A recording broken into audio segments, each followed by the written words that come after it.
than a basketball game.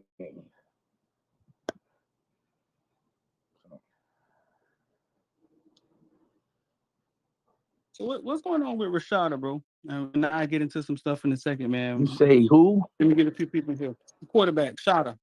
Oh, Jaden Rashada, the quarterback. Not much. I mean, he's taking all his visits, enjoying the process. I think I was hearing he's supposed to be coming back for an official visit sometime like during the summer. So, maybe if we get him back down, a decision to be made, hopefully. But the staff working on him. I know they offered a couple of other guys at that position too, but I mean, I always said that the 24 quarterback won't be. I mean, 23 quarterback, it won't be important because you might not land somebody big because you still got Jake and Ja'Cory Brown. So probably will wait for 24 to land like a big top dog, like a 5-star, maybe something like that, or 25, because you still got 2 quarterbacks in play. If TVD does decide to leave early.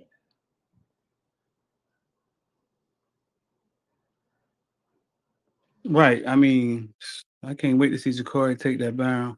So what's going on right now with the kids? Right now, they on a break or what? Yeah, they on the break. I think they midterm. I mean, not midterm, finals coming up because school should be over pretty soon.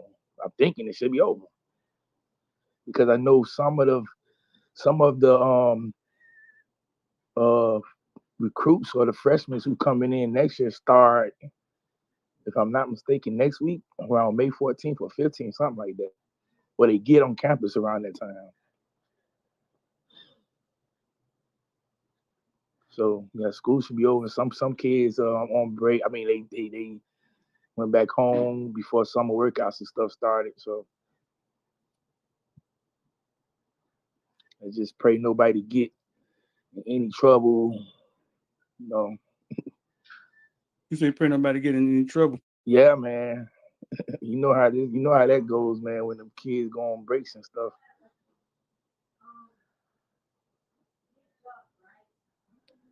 Pull a couple more people in. Well, I'm doing my thing on the back end, pulling some people in here. Go listen, dog. What happened with DK Metcalf? Explain that from start to beginning. I saw. Oh man, that was it. It's a fun to me. It's funny. Let's back it up. Wait up. Let's back it up. DK Metcalf coming out of high school was how good? You say it again. How good was DK Metcalf coming out of high school? He was good. I guess like I kind of thought the competition he played against wasn't as good, but he was good.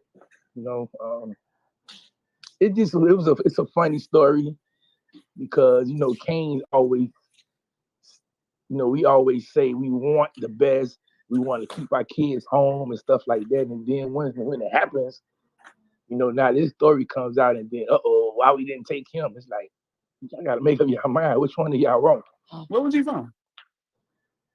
Where the hell is Metcalf from? Alabama, somewhere over in the Mississippi area. Like Mississippi area or something like that? From over in one of them states. Man, what's up, street? What's happening, Lance? Oxford, Mississippi, where you from? What's going on, bro? Yeah, he from Mississippi. All right, I heard what you said when you said with Metcalf, when you said his talent he played against, it was kind of weak. But why a coach can't figure that out? Because I look back at it like this. Like, you could tell a kid, even though they go to a small school or private school, you could tell he gonna be that deal. You know what I'm saying?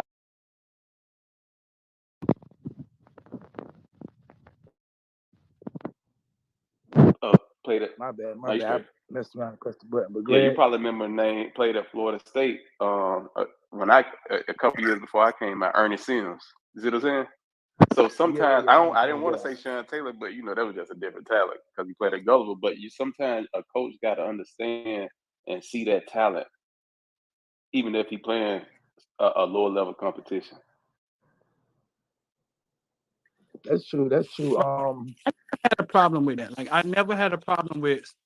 My thing is that if I could see it in person, it never bothered me when a kid was playing against low level talent because I would just look at the kid. I mean, he just had to dominate on that level. Like if nobody feels that with him, well, it has to look. That's always look. Yeah, you going in and out street. You breaking up. But you got. Say it again. You hear me? Oh, you kind of breaking up a little bit. But nah, man, you're right. But sometimes you gotta look at a case. Like I'm gonna look at my situation when I had to transfer from a public school to private school. It was more because a lot of people go for grades. You see what I'm saying? They go to a private school just to get their grades right. Shit, I went to private school, so I won't have to take the state test. Hey, listen. When I left, I transferred from Northern with the Pace, and they were like, "Well, you ain't gotta take the state test." I was like, "What? I ain't going back." Oh man, I should have been. You got to get me back in public school. I wear uniform every day. Yep. But yeah, nah. I mean, and then like the staff, James Cody and them, they did offer him. But that was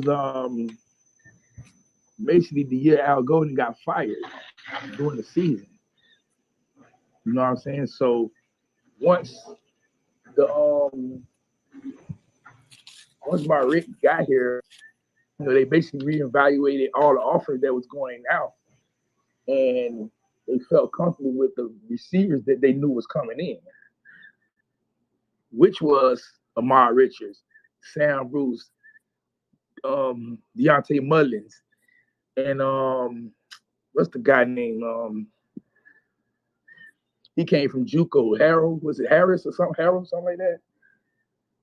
He was like 6'4", so they felt comfortable about all four of those guys. Yeah, and I'm be honest, it's hard. Hey, Metcalf was good, but hey, Amon used to put up a number, but it's hard to pick out of those two. It might sound crazy. They be like, "What, Metcalf?" But no, and I'm talking about coming at the same age, the same time they played. Boy, Amon probably better than him. Yeah, so I mean, like I said earlier, it was like Canes fans always say, "Oh man, keep the talent home." So we did that year. Like, you know what I'm saying? Obviously, for two of the guys three of them who came, it didn't work out for them guys. And then Amar ended up getting injured, but they did what y'all wanted them to do. They kept the talent home, and now this story come out, now everybody's upset and mad and crying. Like, okay, what do y'all want? Do you want them to keep the talent home, or do you just want them to go get the best players? Nah, watch this, y'all. I'll tell y'all a story back then, right? About around that time when the year before Pope had got to Miami. I had a kid for them, right? I had a kid for them. It was actually my stepson from my past relationship, and he played at Plant High School, right? Now listen to this. He played at Plant High School. He was a year ahead of Pope. He came out with the year Hartley came out. I'm like, man, y'all need to offer him. Now he put up numbers. He made first team All State. You see what I'm saying? He had 21 touchdowns, like 1,600 yards in the season. Him and when they did the overall All State ranking for every classification, you know how they be coming up with that? It was him and Jared Judah had the best stats. So he ended up going to Indiana. He played at Indiana. You saw what Indiana was doing the past couple years, and he put up numbers. He ended up making his junior. He made all Big Ten. You see what I'm saying? I'm like, I'm talking about, bro. He put up numbers, bro. I worked this, but he put up numbers this senior year. I'm like, Miami, y'all won't offer him? I'm like, actually shit in yards. He probably had. I think it was second or third in the state in yards. You see what I'm saying? Yeah. And he ended up going to Indiana and made all Big Ten at receiver. You ever saw he was number one, Walt Figure for Indiana? Walt. Yeah. Yeah, I know the name. I remember who you're talking about. Yeah. I trained him ever since he was little. Yeah. It stayed in the same I house mean, with but you know, the staff was going crazy about Sam Bruce. They was going crazy about Deontay Mullins and Amari Richards. They was literally going crazy about those three guys. So like, you couldn't go wrong when you got those three guys. It was like, oh boy, we finna have us a receiving core.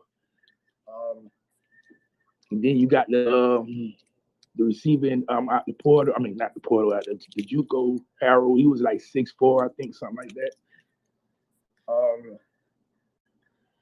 You know, man. And then Ron Dugans was the receiver coach. So I don't even know how you guys feel about that because I took him down to Dugans. I had when Dugans was there, I took him down there with me, so Dugans could see him. I'm like, Dugans, like, bro, what y'all don't see? Like, if I show you his highlight tape X in high school, you be like, how he got out of Florida? Yeah, I mean, and that's my point right there. Like, okay, you could have took the kid from Florida, but y'all mad that y'all didn't take the kid from Mississippi. You know what I'm saying? The Metcalf. You know, nobody really knew he was gonna be what he is in the NFL because he wasn't like that good at Ole Miss. He was good, but not like. No, he doing the NFL. He definitely didn't. Yeah, he ain't had the same numbers. Yeah, you know what I'm saying? He got to the NFL and was like, oh, damn. You know what I'm saying? He wasn't like that at Ole Miss. So it wasn't a bad take. You know what I'm saying? Mm-hmm. Yeah, well, that's why you got to keep the hometown coaches here too, because Kevin was the receivers coach before Dugans. Kevin probably would have got him. I'm just saying. I'm telling you, if I put up his highlight tape, y'all saw him in high school. Shit, if I put up his highlight tape at Indiana, honestly, if he would have been at Miami the years he was there, he probably would have been the best receiver on the team. But sometimes you can't get everybody.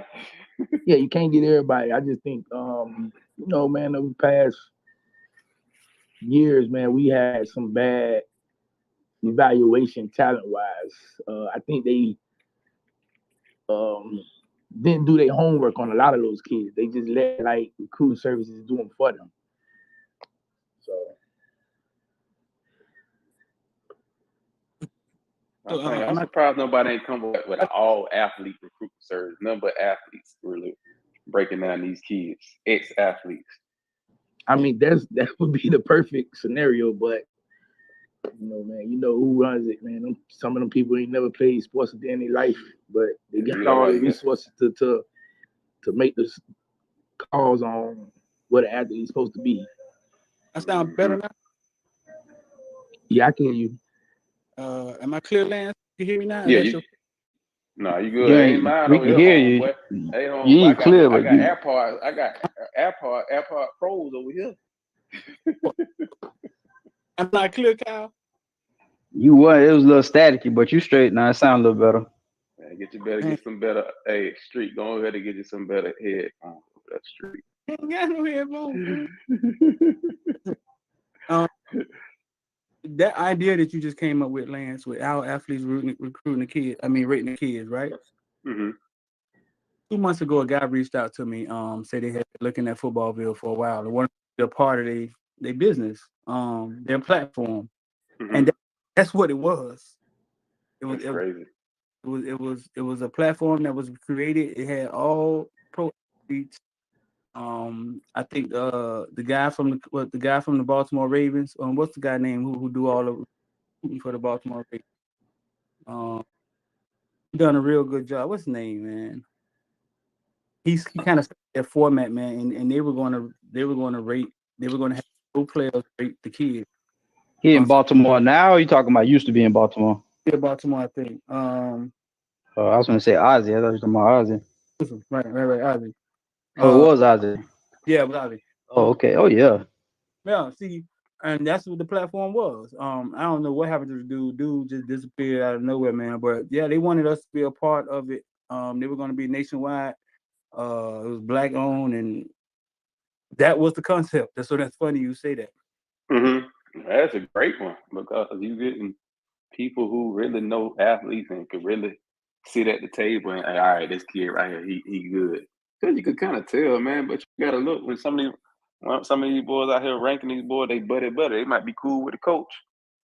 You got some coaches that pay one of them boys to put their kid, like get their kid ranked high. Right. I'm trying to put some more people on. Well, I'm doing what I do on the back end. But today, man, we interviewed Darrin Smith, man. I interviewed Darrin Smith. Played at University of Miami with arguably one of the best linebacking cores ever in college football. Are they the best? Nah, I don't think it was no better, man. Not. I don't think statistically wise and not on paper. Both like they did what they did. Man. You had Michael Barrow. You had Jesse Armstead, and you had Darrin Smith. I don't think it was. I don't remember as much as I've been watching football. A linebacker core better than those three. Hey, and all three of them boys went on to win Super Bowls, ain't it? I don't know if Michael Barrow. No, that okay. So Michael Barrow and Jesse Armstead went. I don't think they won though. Didn't they win with the Giants or no? No. They didn't win with the Giants. Oh damn. So yeah, Smith was with the Cowboys. Yeah, Smith got his with the Cowboys. Barrow, I think Jesse and Barrow was they got to the Super Bowl. They lost to Baltimore though. And that's about it. I don't think they went again after that.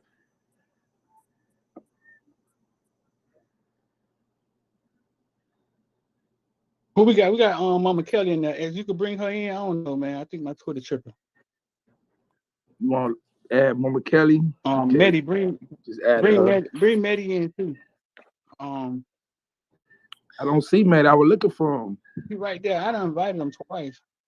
But nah, I sat on with Darrin Smith, man, and that was a great interview. Seemed like he was ready to talk. We've been trying to track him down for months. And Mama Kelly was there also.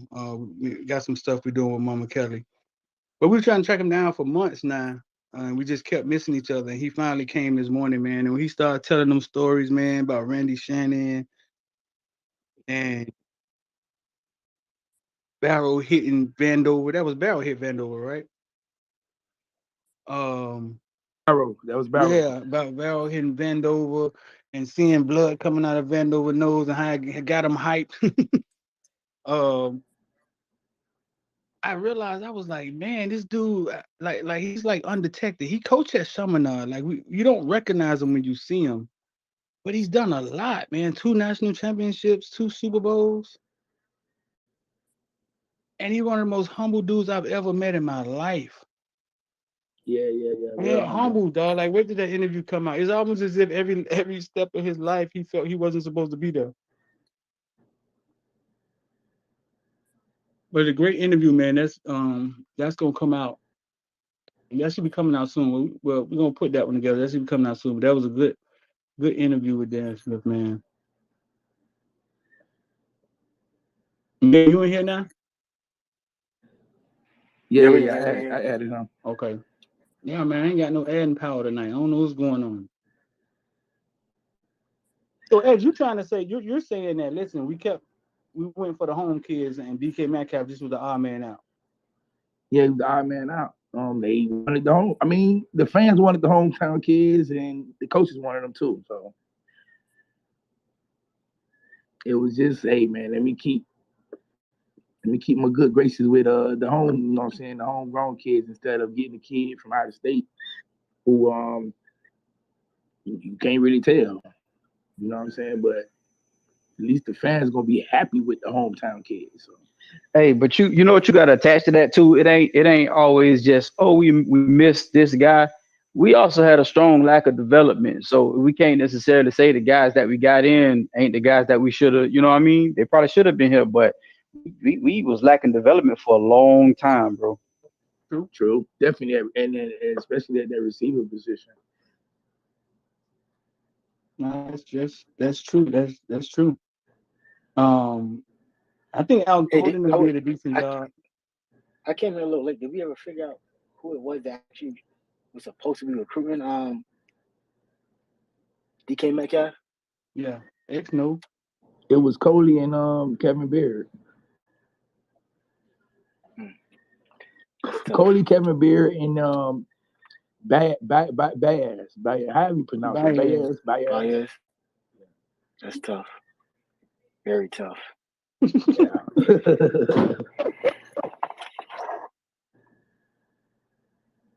He say that's tough. Very tough. You said what I mean? Hey, I wanted to ask y'all this too. What you think about? Do y'all think now that I know y'all probably talked about it, but I wasn't in here a couple of days. Do y'all think Rambo should have stayed? Do we think Rambo? Yeah. Yeah, I think. I mean, I've been saying he should have stayed I because said that too. of the number of receivers that was coming out. I say, man, he ain't like he stayed one more year. He got drafted. He stayed one more year. He gets drafted. Probably even if he run that 4.5 again, because I'm pretty sure that's the reason he ain't get drafted. Yeah, you think so? If he has the same production he had, of course. He had for him to get drafted. He had to run a 4.3. Yeah, I think he came out with an absolutely freak class. Yeah, he came out with like 40 receivers that all ran better numbers than him. Like that's cool, but you ain't gonna find. I'm sorry, but you can't find me 40 better than him. Besides just the combine numbers and shit. That shit crazy to me. Right, I'm with you. I mean, look, they drafting because of your potential as receiver. They ain't care if you go out there and catch 2,000 yards with the passes. Yeah, they drafting off my combine. Shit, they ain't looking at me They ain't looking at me not being able to be guarded 1-on-1 by these other corners and shit. But that's how the draft is. The draft funny like that. So, but you gotta look when you go in the camps, man, and they're not real, boy. You can see some players come in, them boys put a number, and when you go to camp with them boys, you like, boy, I know it's the system. You see what I'm saying? Yeah. So you gotta. Sometimes them scouts be knowing. I give them that. Sometimes them scouts know. Okay, he really just a system player. So I think he should have did like one more year, even though he came from Oklahoma and he came from a system over there. I think he should have did one more year. That boy would have got drafted. Yeah, I always said I thought he should have came back. And I'm big on want to get your cash now. I can't blame you. And then you telling him to come back to that staff? I don't know, bro. I don't know. To what staff? To the staff from last year. That's true. Well, yeah, because that's true. That's true. Because he did declare before they fired. Sometimes you gotta know situations. Goddamn, you gotta be smart about the shit. You gotta know when your coach finna get fired. I mean, but I can't listen. I was telling all the players, even some of the players' parents, like, yeah, maybe finna get fired. Like, finna get fired. Like, man, the players be knowing that shit though. I mean, I'm pretty sure they do, but he ain't read the room. But you saying even the class? Did y'all saying the class was deep in wide receiver? Man, this wide receiver class was deep, man. Deep. Even that right there should have kind of like deterred them. But I guess, man, when you go through the rigmarole of college ball, you up and down. You in Oklahoma now, you can't find the field. Now you in Miami. I guess, man, eventually it gets tiresome. You know what I'm saying? But remember what game that was? I forget what game it was when he caught a touchdown and he was like, y'all should have had me up for top receiver in the nation.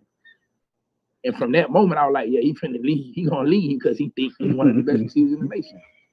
Well, that's the thing. What else do I have? What else do I got left to prove? I ain't saying y'all wrong, and I ain't saying he wrong or anything. But I understand I know we all understand where he was coming from last year. Like, what else I got to prove? I done came to UM, broke all these records, whoop.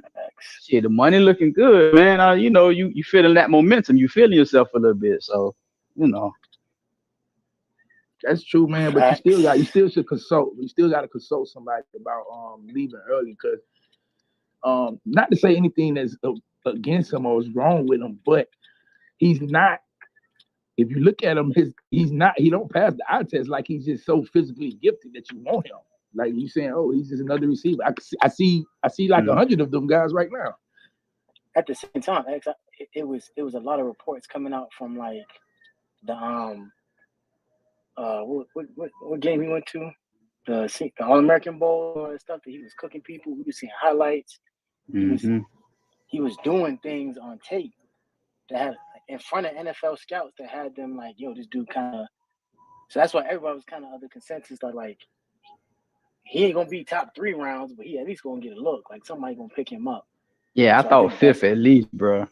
Yeah, and so it's not like he was completely like a 4 or 5 shit. Like some of the catches you were making was incredible catches against some yeah, decent, I mean, not great, I ain't but gonna decent. lie. I knew John Ford would get picked up. I didn't know he would get picked up that late. I thought Ford would be like 5th. I thought Ford and Bubba would do like 5th round. Rambo, I thought he'd do like 5th, 6th. I mean, but I don't know, man. I guess they looked at the pro day, man, and were like, man, them guys don't look like that. Man. Hey, but the name you just said, that's a perfect example though, because they just looked at what they looked at what they wanted to see. They ain't look at production, because for Ford to be the only one to get drafted, I was like, Ford? I did not expect that man to get drafted. But you can't teach whatever it is, 6'6", 330, whatever he is, you can't teach that. You certainly can't teach 6'5", 320. You can't teach that. Like you can show some things, and that's it. But he's 6'5", 320. All right, man, he's gonna do something. You know what I'm saying? Even if he could just be fat and stay on the line, that's, fuck it, it's clog up a hole. But who was that? Was it Lance or X? One of y'all said y'all felt that Rambo had to run like a 4.3 to get drafted. You don't think a 4.4 would have did it? A 4.4 would have did it? 4.4. I said Mike Hardy needed to run a 4.3 to get drafted. Yeah. But Rambo, I thought a 4.4 would have been. I think that would have been draftable, Lance. You don't think so? Kyle, you gotta think. This is the fastest collective group of wide receivers in NFL history. Wow. Like collectively. Like, all right, I'm gonna give y'all for example. All right, let me give y'all an like example, man. Normal. You got to know. Like, okay, I'm gonna go back. I'm gonna go back, and y'all, it's a kid who got drafted.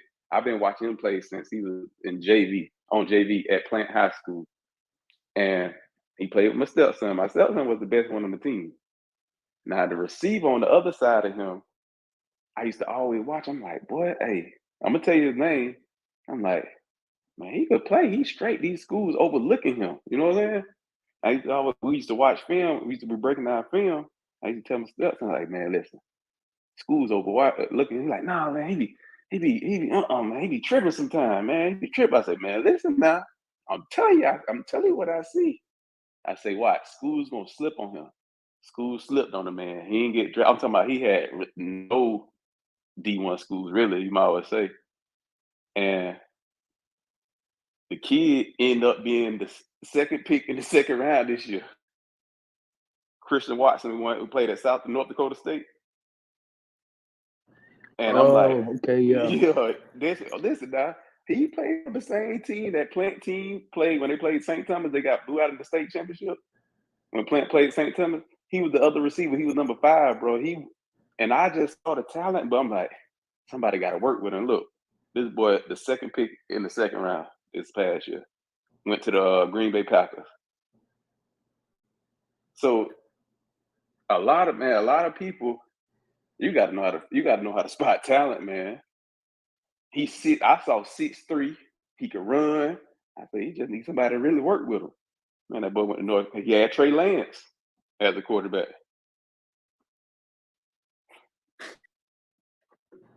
And I'm talking about he probably was a 1-star coming out of high school. I know. I spoke with a couple of former players and then like some scouts. One told me, like, he said, yeah, he didn't think that the players were properly prepared for pro day. Mm-hmm. And I was like, well, yeah, if they're not properly prepared for pro day, then that's like a failure. So I don't know, was that up to the staff to get them properly prepared, or is that up to the individual? Because at that point, you're not really working with the school no more. You're working with individuals to get you prepared. Hey, man, the way I always look at that is, man, those drills never change, bro. They never change. We know what those drills are right now in the 9th grade, in the 10th grade, in the 11th grade. They never change. Like, you could work on 225 your whole life and be ready for that day.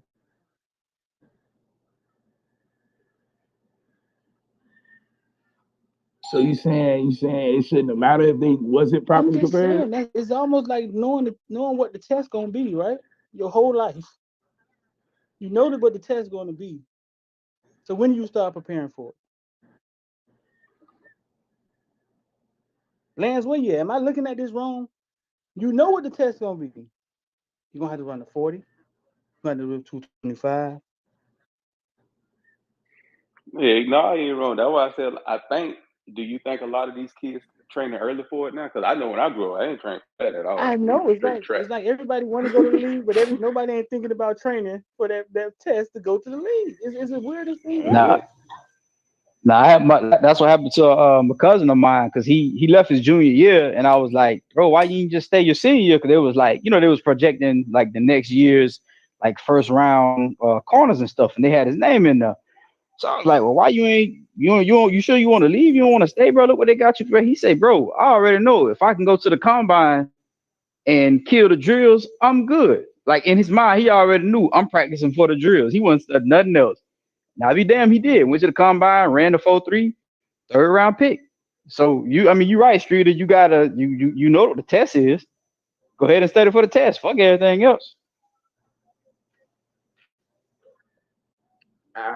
I mean, I'm just saying what scouts were saying. Like, they wasn't properly prepared. I mean, I don't know. Yeah, you know what the test is, but maybe you get somebody out there to train you to run the 40. Yeah, because I guess Lance, you can speak for this. The sporting community, it ain't but so big. Everybody know who the best trainers is. Everybody know who the best whatever. Whoop, whoop. So you know where to go, or you know who to look for. It ain't no reason to just pick somebody out of a barrel. You at UM, you could have called anybody that just left UM and say, "Hey man, where should I go to train, or who should I contact?" Whoop, whoop. Or your agent. That's really what your agent should be doing, stuff like that. So like. I'm kind of siding with Streeter. Don't get me wrong. I feel like you only know what you know, but at the same time, it ain't like the resources are not there. But Kyle, at the same time, go ahead. At the same time, we got to also look at what is UM's draft history. What dependable resources do we have that has recently been drafted, proven that we can say, like for example, Greg Rousseau. Or Jalen Phillips, right? First round draft picks. In the shortened season, I think they just had a lot of pretty much the most production for the two bookends for that year. And the year that Greg got drafted, he didn't even play. Like he sat out. So when we ask that question, what reliable resources can we really say? Greg sat out to just train to be a first round draft pick. That's one guy. What other resources can we say? If I'm a wide receiver, right? Who else can we say, hey, I know for a fact that this guy's going to be the guy that's going to help? Well, I mean, that's easy. Like, number one, you just gave your answer. I'm pretty sure he could have got with Russo and find out where he trained and who he trained with. I'm sure wherever Russo was training, he wasn't training by himself. But like, again, this is UM kid. The guys, don't get me wrong, ain't like I'm saying they was all welcome on the field like they used to. But these guys are back and forth, at the facility. Ed Reed is back and forth at the facility. There was plenty of guys you can holler at to find a good trainer for the combine. Drew Rosenhaus is around all the time. Man. You telling me Rosenhaus Sports couldn't tell you where to go? They around all the time. Not real. Listen, man, we got Mama Kelly in here, right? I don't care. Every time Nigel Kelly cursed, he got to go do 225 10 times. It's like, I don't care how you do it. You got all the time in the world to practice it. You go find the best person to make you live 225. You go find the best track guy in Miami and train 40 with him once a month. Dog, it's just so much time you have. But I guess they're kids, they're running around, they ain't thinking about it, and boom, it's test time. And now you got 2 weeks, 3 weeks, and you've been waiting for this your whole life. Hey, before you go on street, I'm gonna say this. I want to say this to Medi. You know what I think, Medi, too? It comes back to just like the culture of the program. Kids are. I'm not saying this is what they did. I'm not saying that at all. But you got a lot of kids that were ready to like rest on their laurels. You see how many guys would have a decent year and jump to the league like they don't did something. So that might have been the same mindset that, man, I went to UM, I played, I was a starter, whoop de whoop. All right, man, I'll be ready. You know what I'm saying? They might have been, or people might have been putting that in their ear. Like, dude, you this, you that, you don't did this, you don't did that. And they probably wasn't as hungry, which is one of the complaints we've been kind of saying about this team, you know, period. And so maybe that does carry over to the guys that are leaving as well. That was the point I was getting at, to be honest with you, was that it was a little bit too much resting on your laurels and thinking that they shit don't stink before really there was anything proven. Like, but at the end of the day, I'm crying over spilled milk. All that stuff is over with. You know what I'm saying? Street say nightmare's over. I think the caliber of the coaching staff got, as well as just having someone having guys who are now more focused and look like having leadership that's pushing those guys into the direction of, all right, this is it. Like, the standard here, the floor here is putting out top 3 rounders. You know what I'm saying? I think that's going to be a huge deal in the future. So that's kind of what I'm looking forward to. I'm not really trying to dwell on the past too much. You know what I'm saying? So, but it is frustrating to see things like that. You know what I'm saying? Sitting there hoping and wishing that this streak doesn't get torn down. Because I seen it with a couple years ago when it happened with Texas. I think that was under Charlie Strong, and then it happened again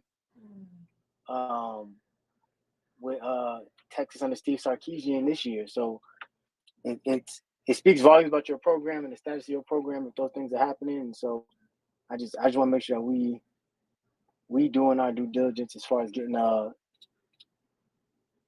guys who care about, you know, like Street said, having answers to the test and making the most of their time here, because this is that 3 or 4 years gonna fly by quicker than you realize.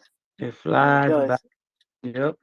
And when it does, and you sit there like, God damn, well, I ain't got nothing to show for this. Like it kind of gets to you a little bit. So I'm always gonna root for everybody as a king, and whoever wear that U on their chest, on the side of their helmet. You know what I'm saying? But I just want to make sure that these guys understand that, like you said, Street, like this is not something that to be taken lightly, because it's a perfect example, and Mario can use that as a teaching tool next season. Like, you walk out thinking you had, no, I put a first round out.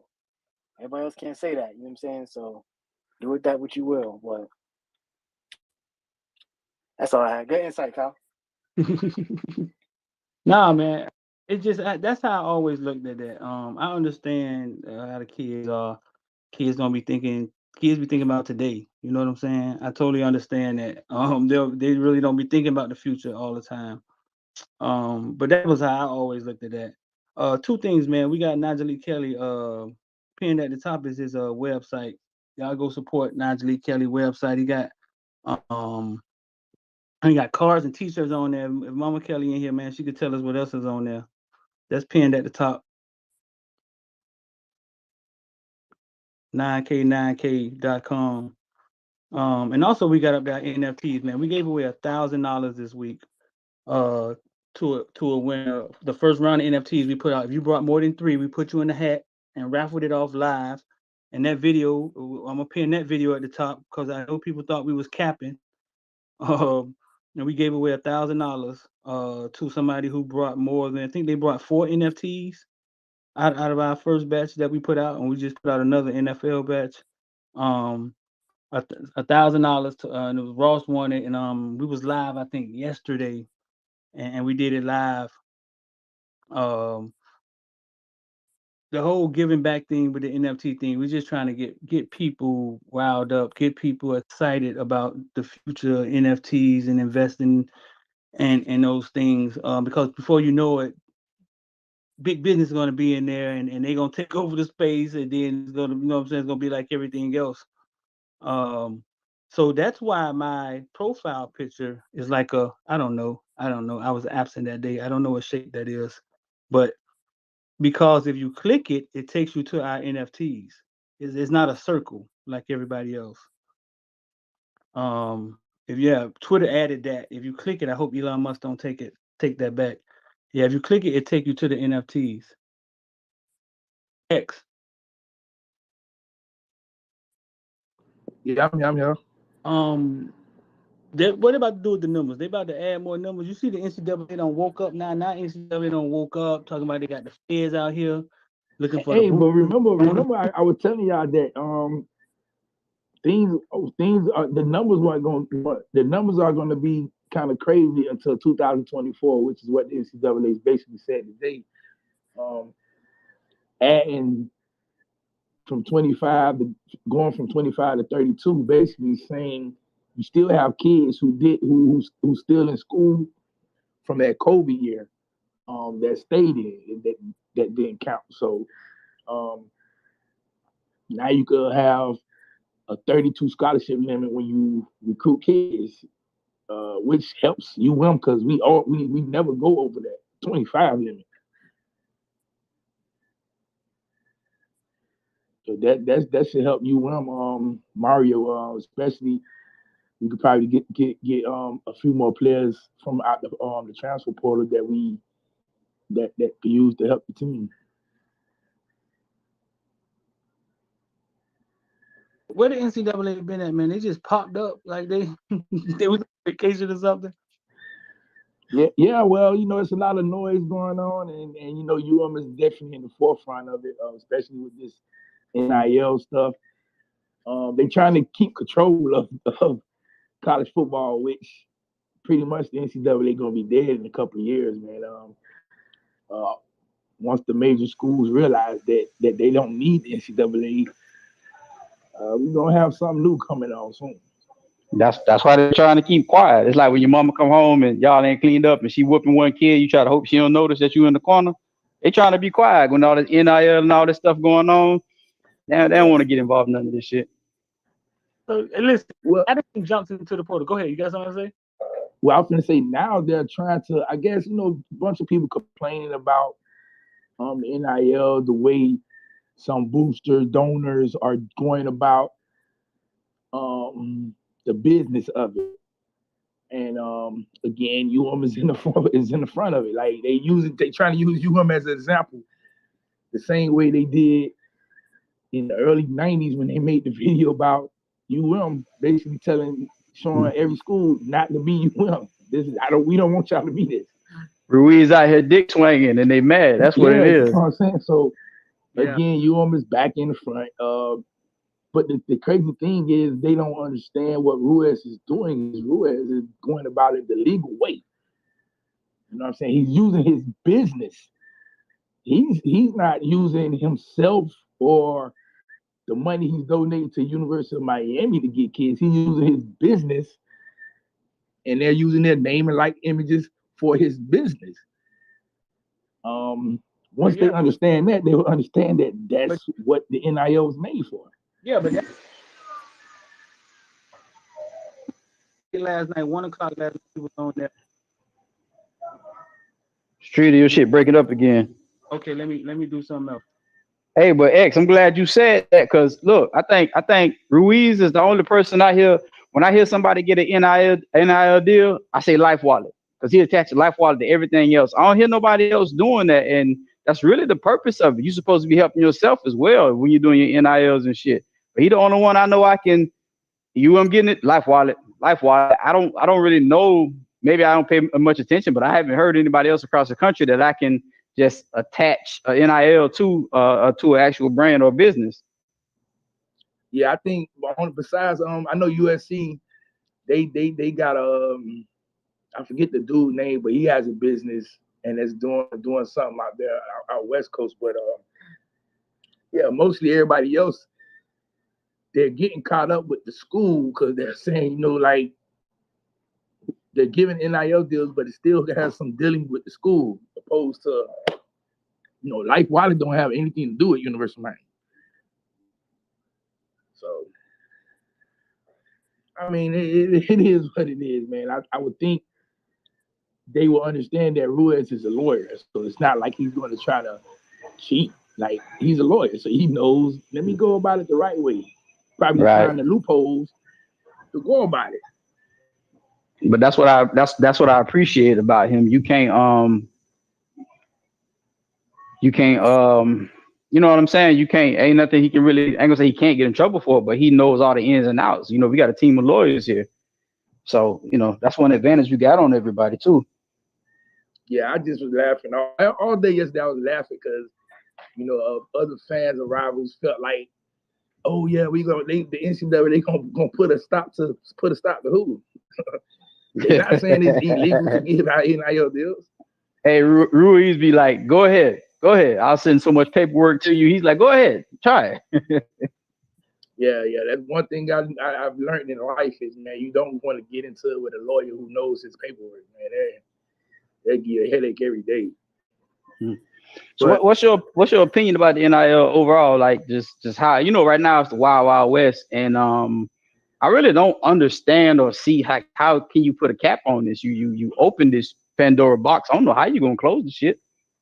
I mean, okay, so I'm loving it. I mean, it is what it is. You know what I'm saying? You know, big corporations always smother the smaller corporations. It's plain and simple.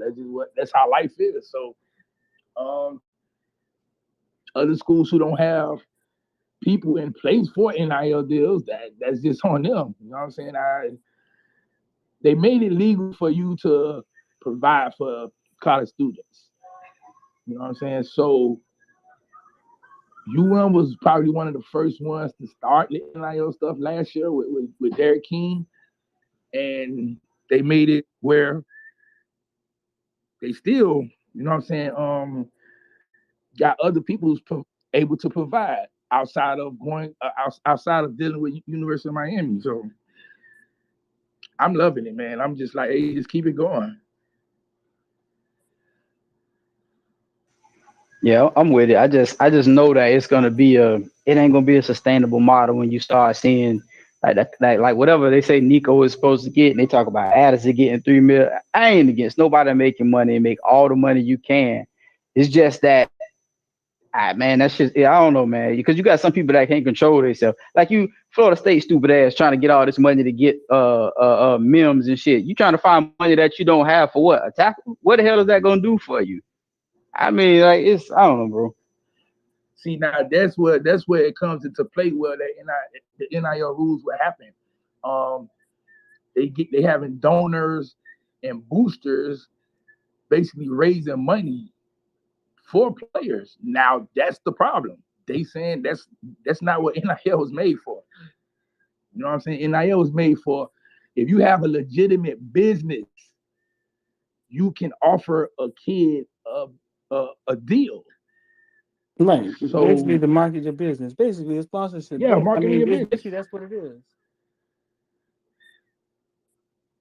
Yeah, marketing your business. So again, like it's been going on. Other schools are doing stuff like that, but it's just they don't want UM to do it. So I think Ruiz ain't scared. He ain't scared at all. My 2 cents on it is I feel like, especially with Emmert's abrupt announcement of his retirement next summer, I think Emmert was the old guy in the room who was for a long time trying to put a stop to this for whatever reason, ruining the integrity of sport, whatever whatever 2 cents you want to put out there. And I'll be remiss if I said for a long time I kind of felt that way, but at this point now, I'm of the belief that he became the odd man in the room, and I think a lot of people who was around him in that room, as far as the NCAA goes, were the ones who was kind of telling him like what was going on, and I think he got frustrated with how this is going and decided to gracefully bow out. But I also think that he kind of did it on purpose. The timing was pretty significant in my opinion, because I feel like I said in the group meeting, man, I feel like he out golden the next person that comes in here. I don't think he really had a plan or had any idea about how to make a plan in regards to doing this. I think he was kind of like, fuck this, y'all deal with it, I'm out. And the person who's in it is gonna have to figure out how to put a cap on it, how to kind of make it so that these kids aren't getting pimped out from high school, because I think that's what's gonna cause a huge rift in the system, especially with the differences in between the different states. Some states you can talk to the kid, you know what I'm saying, in high school, give them an NIL deal in high school. Other states is not so much, and so I think now we in a position where we have to find a way to A, cap it, and B, limit who it is that we send these deals to. And you guys are right. It's supposed to be a business. You're using your name, image, and likeness to promote a business. So if they make the NCAA game for 2023, which they are, you're lending your name, image, and likeness in the game, and in a deal to basically be able to be featured in the game and get some compensation for it. So, yeah, I think when people start, I think a lot of people kind of think this is just a cash grab. A lot of these athletes are just kind of running to see who can offer them the most money. So, yeah, I definitely think we got to figure out a way to cap it so that it's not just people kind of, I think the only way you're going to be able to do that is if the NCAA start treating them like employees and paying them, but then you collectively bargain the NIL stuff, like, we all get a split from the NCAA game or whoop, which is what they should have did in the beginning. But now they fucked up. But okay, so now here's the ticker: the NCAA can't treat them as employees because the NCAA still calling them amateur athletes, which is why the NIL deals comes from outside businesses. The outside businesses treat them as employees. I mean, because the way the system is set up, they can't U-turn it unless they just totally restructure it. But you see these numbers now. Addison went from what they said $3 million in the house. Now they claim. Yeah, I mean that was just a troll tweet. That was a troll tweet. Somebody just made that up and then they end up deleting the whole account. That was a troll. So $3 million in the house, right? They said USC offered them, right? I don't know how true that is. That's a lot for a one-year player. It is. It is. He's not any player though. He's a Brandon Biletnikoff winner. So, and he came back to college. Right. So let's say one of those is true, because this is what I believe. I believe you're going to see those numbers eventually. Roy said it last night, man. This is the Wild Wild West, and we don't know what these players are worth, right? But these numbers keep going up and up and up. But I tell you this, like Mehdi just talked about NCAA college football. I wanted to play with Ricky Williams, and I lived in Miami. How much was Ricky Williams worth on that game? How many games did they sell? Those kids are worth a pretty penny, though. Because we all watch the college game and say sometimes, I like college more than I like football. Raise your hand if you say, I like college more than I like an NFL. There's a lot of people that watch the college game and like it more than they like the NFL. Especially if you're in a city without a pro team. Right. How much are these kids worth? We about to find out. Oh, Mama Kelly, y'all about to find out. We finna find out what these numbers is. We gonna find out. I mean, okay, so you never would know how much they worth. Just look back at Texas A&M with Johnny Manziel. The whole stadium had on a number of Johnny Manziel jerseys. Mm-hmm. You know what I'm saying? Okay, just say each jersey sold for $50, and they stadium holds 112,000. Right. Everybody got a Johnny Manziel jersey. Mama, you was gonna say something? We're gonna find how much they worth too, because you can guarantee that they're gonna have downloadable content.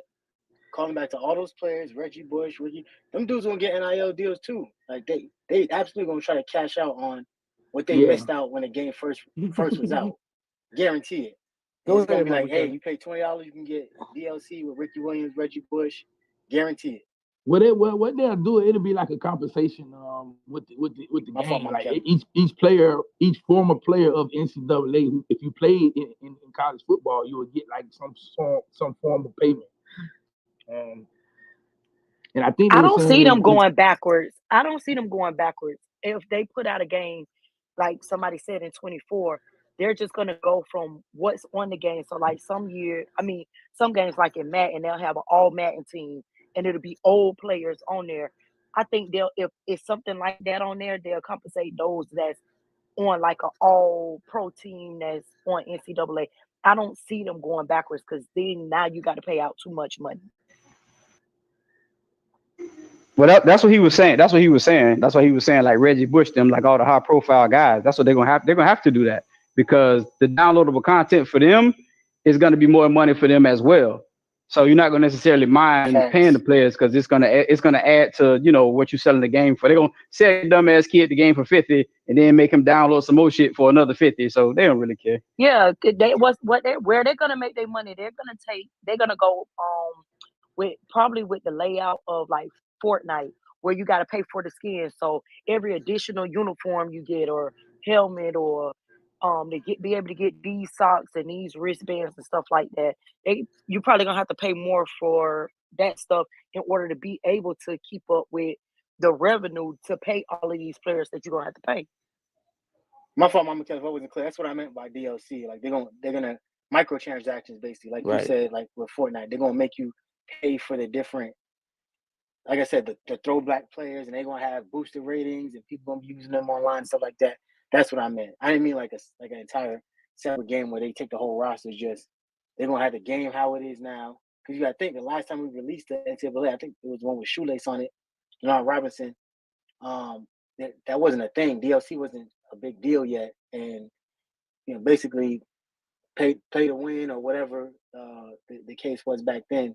So now that it's a prominent part of how these companies continue to make make money off of the games for that year, it's going to be one of them things for sure. Or like one of them little card games like NBA 2K got, something like that. So anything that they can do to continue to make extra profit, because like you said, they're going to have to continue to pay these players, but the guys from the past are definitely going to want to cut of that check too. So yeah, I can definitely foresee all those things happening. Right. We got a few dudes in here, man, that we rock with, man. If y'all want to speak, man, just request Chris, Gio, because I know sometimes I come into these spaces, man, and I probably can't speak, or I'm doing something, and I don't always want to speak, so that's why I don't always be sending out the request to everybody, you know what I'm saying, unless they say they want to talk. Sometimes you just want to listen, you know what I'm saying? But no, dog, back on that, what we was talking about, like X said, the jersey sales of Johnny Manziel, like how much are these kids worth? We told them they were worth a curriculum. We told them they were worth a scholarship, a diploma, and room and board for so long that we never really looked at their true value. Saturdays are full of college football. Your whole Saturday, I mean, most TVs are on college football all day long. We about to find out. We about to find out how much they're worth. But that's why the Northwestern kids wanted to unionize, because you would have had all. And I'm telling you, like right now, college fucked up. They should have been just let this shit. All right, let's work out a deal.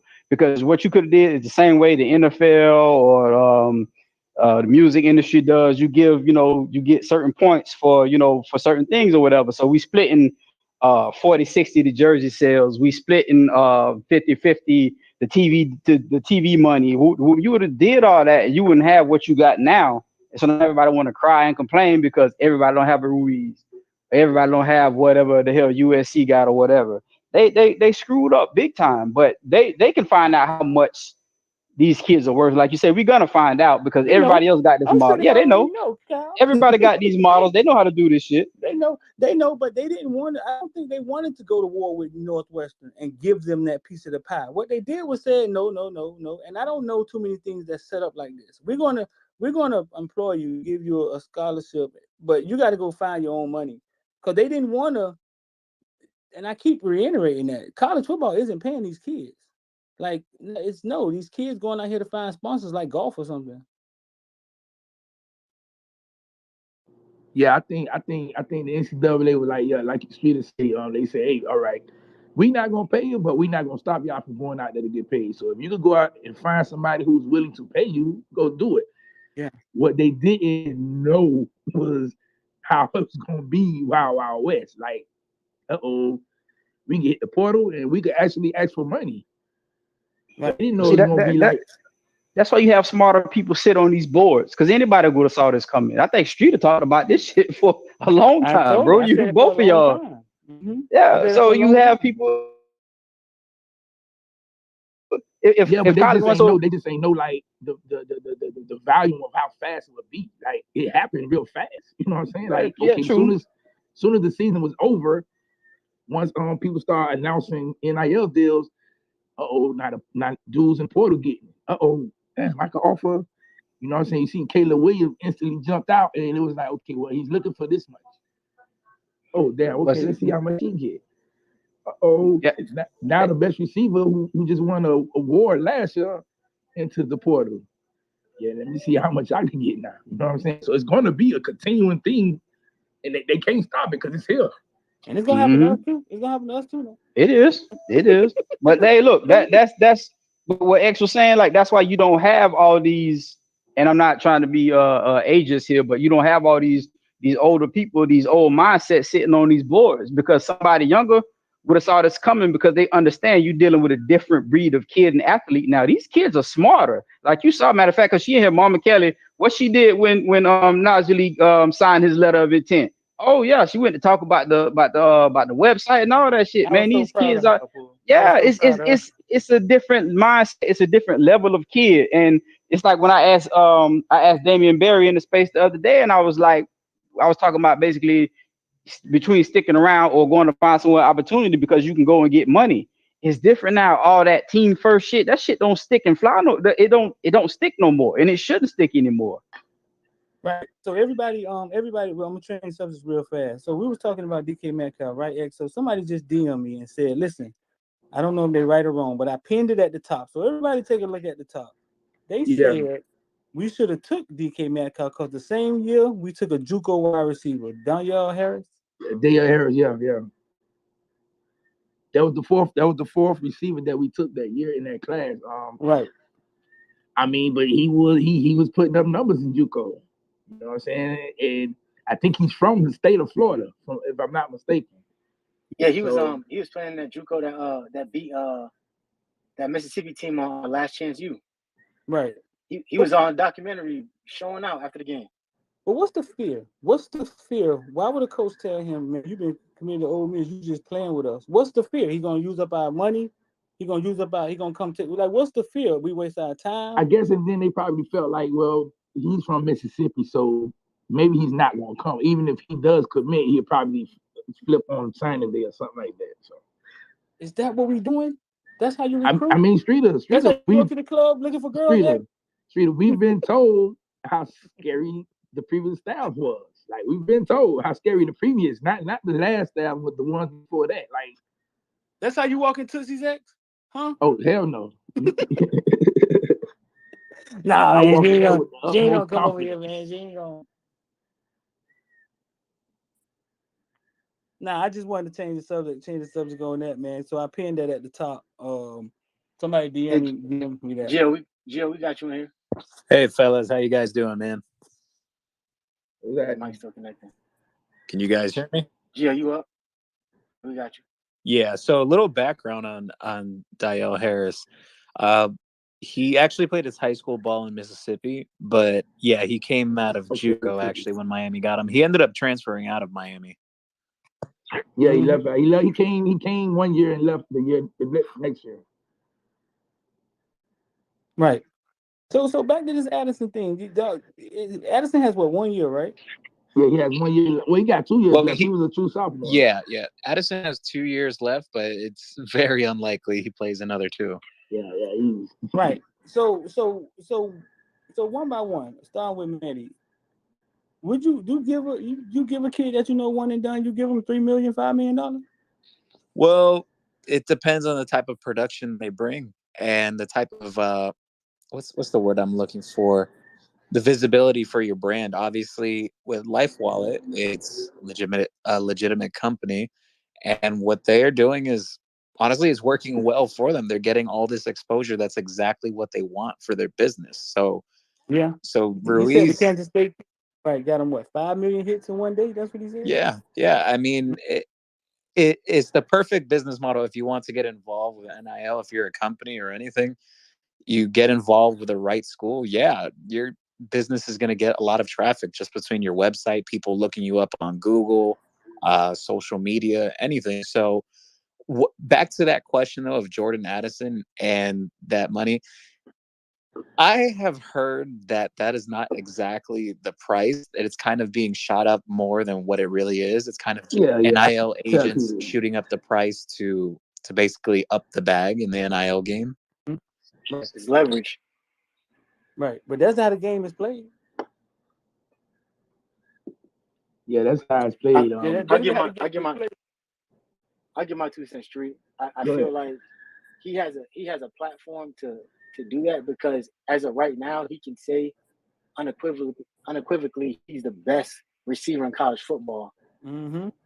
By not his own accord, like he won an award for it and then came back to college. So here's how I look at it.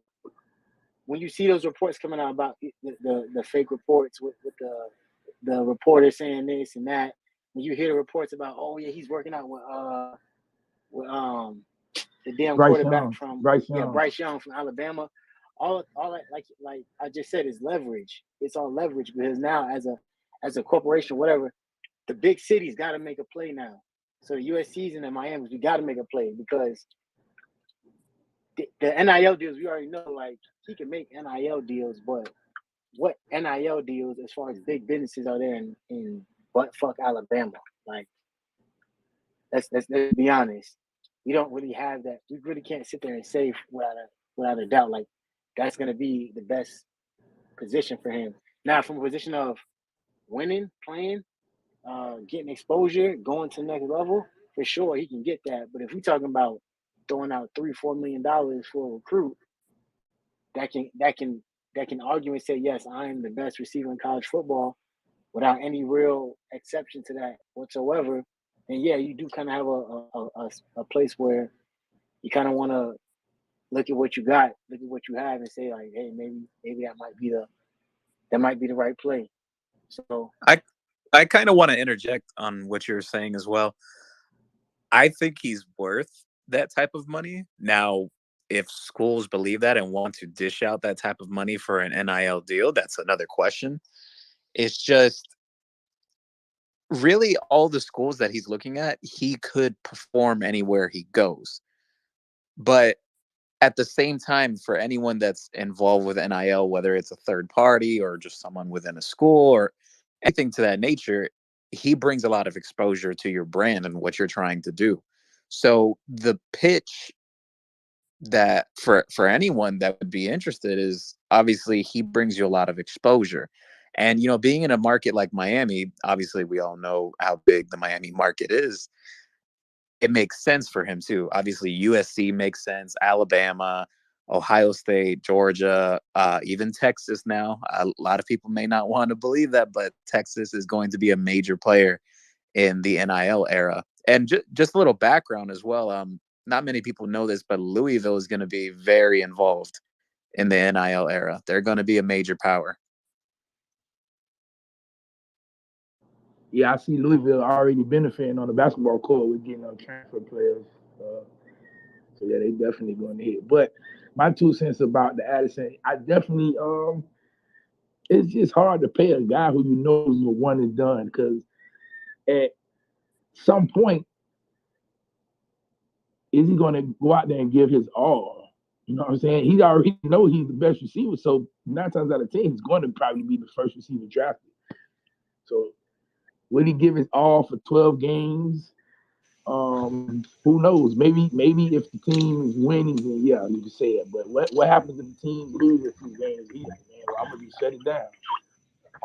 Well, I understand the point that you're making, but really at the end of the day, it really comes down to if whoever's involved doing NIL for any schools around the country, if they believe he's worth that type of money. At the end of the day, what he can do for any team, yeah, he could change your whole entire offense. Obviously, he's the Biletnikoff winner. He had over 1,600 yards last year, over 10 plus touchdowns. We all saw how he played against Miami as well, while he was playing with Kenny Pickett last season.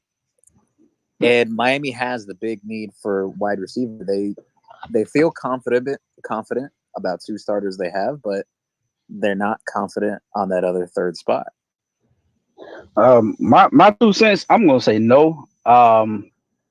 Because number one, we got to look at position. We're talking about receivers. So we're talking about from a winning standpoint. We're talking about a receiver. We're not talking about a quarterback here. So I don't know if I want to set the precedent that paying a receiver, $3 million. Yeah, he can come in and improve my offense, but it's not like I'm asking what's his name, Bryce or Lamar Jackson to come over here and just do something, you know what I'm saying, to lift me up. Like he played with Kenny Pickett and I mean, Pitt was good, but Pitt ain't make no playoffs or nothing like that. So it's like, no, I don't think I want to give $3 million out for a receiver. Well, look at it this way, Kyle. Let's say in a hypothetical, if Jordan Addison came to Miami and Miami makes it to the ACC title game and they have a double-digit win season, that revenue that Miami will be having and just all that exposure, you already have your return of investment there. Right. That's why I was speaking just from a win loss. You know what I mean? That kind of a competitive standpoint. I don't think I would have done it. Now, when we start talking about revenue and all that, I don't know, because I'm not. You know what I mean? Like you're saying, traffic to website and all those things. You know what I'm saying? I'm not a guy that, I ain't like I know a whole lot about that. So I can't really necessarily speak. Is it worth it to a business? But like you said, yeah, the grand scheme of things, the revenue coming back from you winning, if it's going to be that way, sure. But I'm just not necessarily sure I want to give, $3 million for a receiver to come on over. But that's just me. Yeah, if you really look at it, it's really a 1-year rental for a player, but that player can change the complexion of your offense. And then on the other aspect of things I wanted to mention, the only position right now that is really touching 7 figures in terms of NIL deals around the country is at quarterback. Now, it's going to be interesting what happens with Addison, because he's going to be the one that's going to set the market for elite receivers that decide to enter the transfer portal, or just anyone that performs at a really high level at any college. Essentially, he's going to set the market for wide receivers. Yeah, I don't know if I want to be the first guy to do that. Like I'm with, you got to pay the cost, but I'm gonna let somebody else set the cost first. But a question I did want to ask you, Gio, is that's one thing you'll be worried about bringing in too. So especially, let's say specifically Miami, if I bring this guy in at $3 million, and Tyler said, I don't know what else money Tyler got, but if Tyler's sitting there with $50,000 for the year, I don't want that shit to rock my locker room. I'm not saying anybody's gonna be jealous or anything like that, but what if Tyler says like, well, shit, I mean, I'm TVD, man. I think I should be getting this and this and that. And then Tyler gets a phone call and somebody says, hey, look, man, you come over here, man. I can get you $10 million because they can't renegotiate your deal. Or, you know what I mean? Well, that's a good thing you bring up. Tyler's actually making over 7 figures right now in NIL deals. So, but I totally get what you're saying. It's an interesting dynamic that coaching staffs just around the entire country are going to have to deal with. Players are going to have to deal with it as well. There may be a guy in front of you that's making more money, but he probably had earned it. It's just it's the name of the game now. It's an entirely different era. It's ironic enough that Miami will be a major power in the NIL era. I expect the same to actually happen with UF once the state law is lifted in regards to the school being able to source out NIL deals, because right now, the way it works in the state of Florida, NILs can only be sourced through a third party. So that's kind of an issue and a little bit of a handicap that Miami's dealing with at this point. Hey, look, I just want to say, look at us, y'all. For all these years, we kept being told, oh, we ain't got no money. Our boosters ain't got no money. We can't upgrade facilities. Now look at us. We talk about $3 million wide receivers. We don't made it, y'all. I just took the right man to get. Yeah, it took the right man to get to take over, bro. I have a hard time believing that 3 million number is legitimate. It's not. That's NIL agents driving up prices. Yeah, I mean, come on. For a 1-year kid who doesn't have a persona really necessarily, I mean, from Pitt, you got to be kidding me. I don't think it's too far-fetched, though. Right, I don't think it's too far-fetched either. It's not far-fetched at all. It's just it is NIL agents driving up the price, though. That's not. From what I've been told, that's not the exact price at this time. They basically reaching, searching to see who's gonna jump at it. The initial number was 6 figures. That's why when people talk about 3 million, I'm like, I don't know where they got that from, but I've heard it was like 6 figures. But we're not talking about the NBA or the one of the professional leagues where they disclose contracts. Like, other than Ruiz, like, I'm not following it close enough, but are they disclosing these companies? No. They not, for the most part, they're not disclosing them. I mean, but they they just saying a round figure. Oh, it'll be like a 6-figure, or it'll be a 7-figure. They not even saying the numbers. I think the only people who, like, besides Ruiz was Caleb, the quarterback who went out to USC. I think he's the only one I know you can look at and see the numbers he actually got for his deal. Yeah, I'm just saying, I have a PR agency, been doing it for close to 30 years, and I'm suspecting that a lot of it is PR, in the sense of, if you really drill down the numbers, maybe they're saying it's a round figure, but they generally say that private companies and everything else. So I just, for a year, like, I have a hard time believing it's 3 million. Okay, so you're saying, okay, so let's break it down. You're saying, okay, so what did they say the kid went to Tennessee got? They say he got $8 million, 300,000 up front. Supposed to be 2 million per year for 4 years. Right. But who's saying up to this? 8? Who's saying? Right. So, but this, okay, right. This is nothing official. This is what they tweet out. This is what the reporters say they heard from them. So you're saying that those numbers are sometimes inflated, but what he really gets. Yeah. It's like top line revenue numbers. It's like, what are they really getting? Well, Taxes, like, is it, well, we know whatever Reeves is saying. That's what the hell is going on at Miami. Right. He's the so we can only assume, you know what I'm saying? I guess we can. It's straight from the source with him. With him, it's straight from the source. I just don't know if these guys are coming out and just,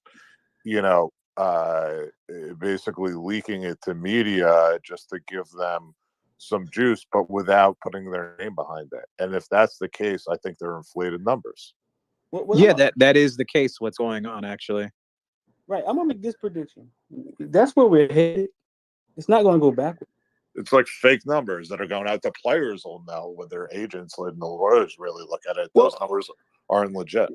Well, Briz, I'll be honest with you. Think about it when you look back at some of the biggest college stars, like even, let's say, wide receiver position. Dez Bryant was very marketable when he was at Oklahoma State. Everyone knew who he was around the country. Michael Crabtree at Texas Tech. Even looking back at quarterbacks back in the day, you could look at, a guy like Matt Leinart or Vince Young or guys like Reggie Bush. Could you imagine the type of NIL deals they would have had back then? So I don't think it's necessarily far-fetched. I do know some of those numbers are being inflated, that are being fed to some of the media. Yeah. But it's where we're headed. I think Streeter is right on the money. Yeah, I think it's where we're headed. They need to they need like an independent third party to, eventually it'll be like the stock market, right? Like some kind of play on that where you can really see values. But until then, it's like the Wild West, man. Yeah, I mean, everyone is basically setting the market right now. You have high school quarterbacks basically setting the market. You now are going to have Jordan Addison setting what the market is for an elite wide receiver in college football. He will be the first really big one with a deal that basically gets known publicly, and that's going to set the market for that position. I think Ruiz is setting the market, to be honest with you, and he'll come. I'd be interested to have him on the cast, on the space, to say what the real market is for these players. As much as he can say it, he's been out there in a big way, and he knows because he's involved in these negotiations. I don't think any of these other colleges with whether it's collectives or whatever are going out there and putting their names behind it. So we have no way of knowing. He can't set the market. The market is going to be set when somebody decides to pay whatever. I get it, but whole nother real deal, right? Because he's in those conversations. So breaking news: we got Cody Brown headed to Virginia. Yep. He has 3 years of eligibility left. heading over, still staying in the ACC Coastal. So Miami will be facing him for the next 3 years. So we got to play him now. Oh, man. Yeah. We got Cody Brown here to Virginia. I need to see Troutman get on somebody's team, dog. I really. Me too, bro. I'm right there with you. About Troutman. I need to see Troutman get another shot. You know what I'm saying? Come from a rough background, man. Had to move out of Miami, live in Orlando, and I just hate that for him. You know what I'm saying? So I need to see Troutman get on somebody's team. I got a question for Streeter and the X-Man. What's going on, bro? What's up? So, on Unfiltered, we were having a back and forth about Citizen. Do you guys know, other than his tape, and the big argument was like how they're going to handle, not argument, debate, the running back core, and a couple of us are real high in Citizen, but we're just going by his high school tape. And him being the number 2, rated running back in the country. My take was, and then I'll hand it to you guys, is that from what I've seen, he's the most complete back, potential wise, whereas, Knighton, he's, probably used best as a scat back, not a first and second down, because, he's not gonna, go up the middle and be super effective. And then you've got guys that could do a little bit, do a few things well, versus him, you could put in on any down. And, from, again, this is just the ceiling perspective on the talent, but interested to get your guys' take. Okay, so one thing I have to tell a lot of fans about playing the running back position is it's not about catching the ball out the backfield or running up the middle. A lot of running backs are good. Sometimes they don't get on the field because they can't block. Pass blocking. A lot of coaches, if you can't pass block, sometimes you don't get on the field. On our current roster right now, I think outside of Chaney, we don't have any good pass blocking running backs. And maybe Citizen does that good. I don't know. I haven't seen him pass blocking, but if you don't pass block, you're not going to play. Well, you sound like you're drinking the Manny Diaz Kool-Aid, man. No, I mean it's that's every coach. Every coach says that. I hear you. Can't get TVD. No. Let me chime in here on T versus question. It's a good question that you pose, and the reason being is there's a lot of question marks in that running back room. You have Don Chaney coming off the injury last year. He was injured a bit in high school as well. He did impress as a freshman. It's just obviously he's still a question mark at this point. You have to see him play and his durability. I am of the personal belief that I think he is probably the more, I would say, most all-around back of all the running backs in the room right now, aside from before Citizen arrives. Citizen will also be in that type of category. And it really looks more so to be certain type of roles. You would have Thad Franklin, basically that traditional power back, scat back types like Jalen Knighton and Henry Parrish Jr. There is a difference between Henry Parrish and Jalen Knighton. Jalen Knighton is faster. That is true. Henry Parrish actually excels as a pass blocker, and it's one thing that Coach Kevin Smith was really harping on during spring, and it was brought up quite a few times.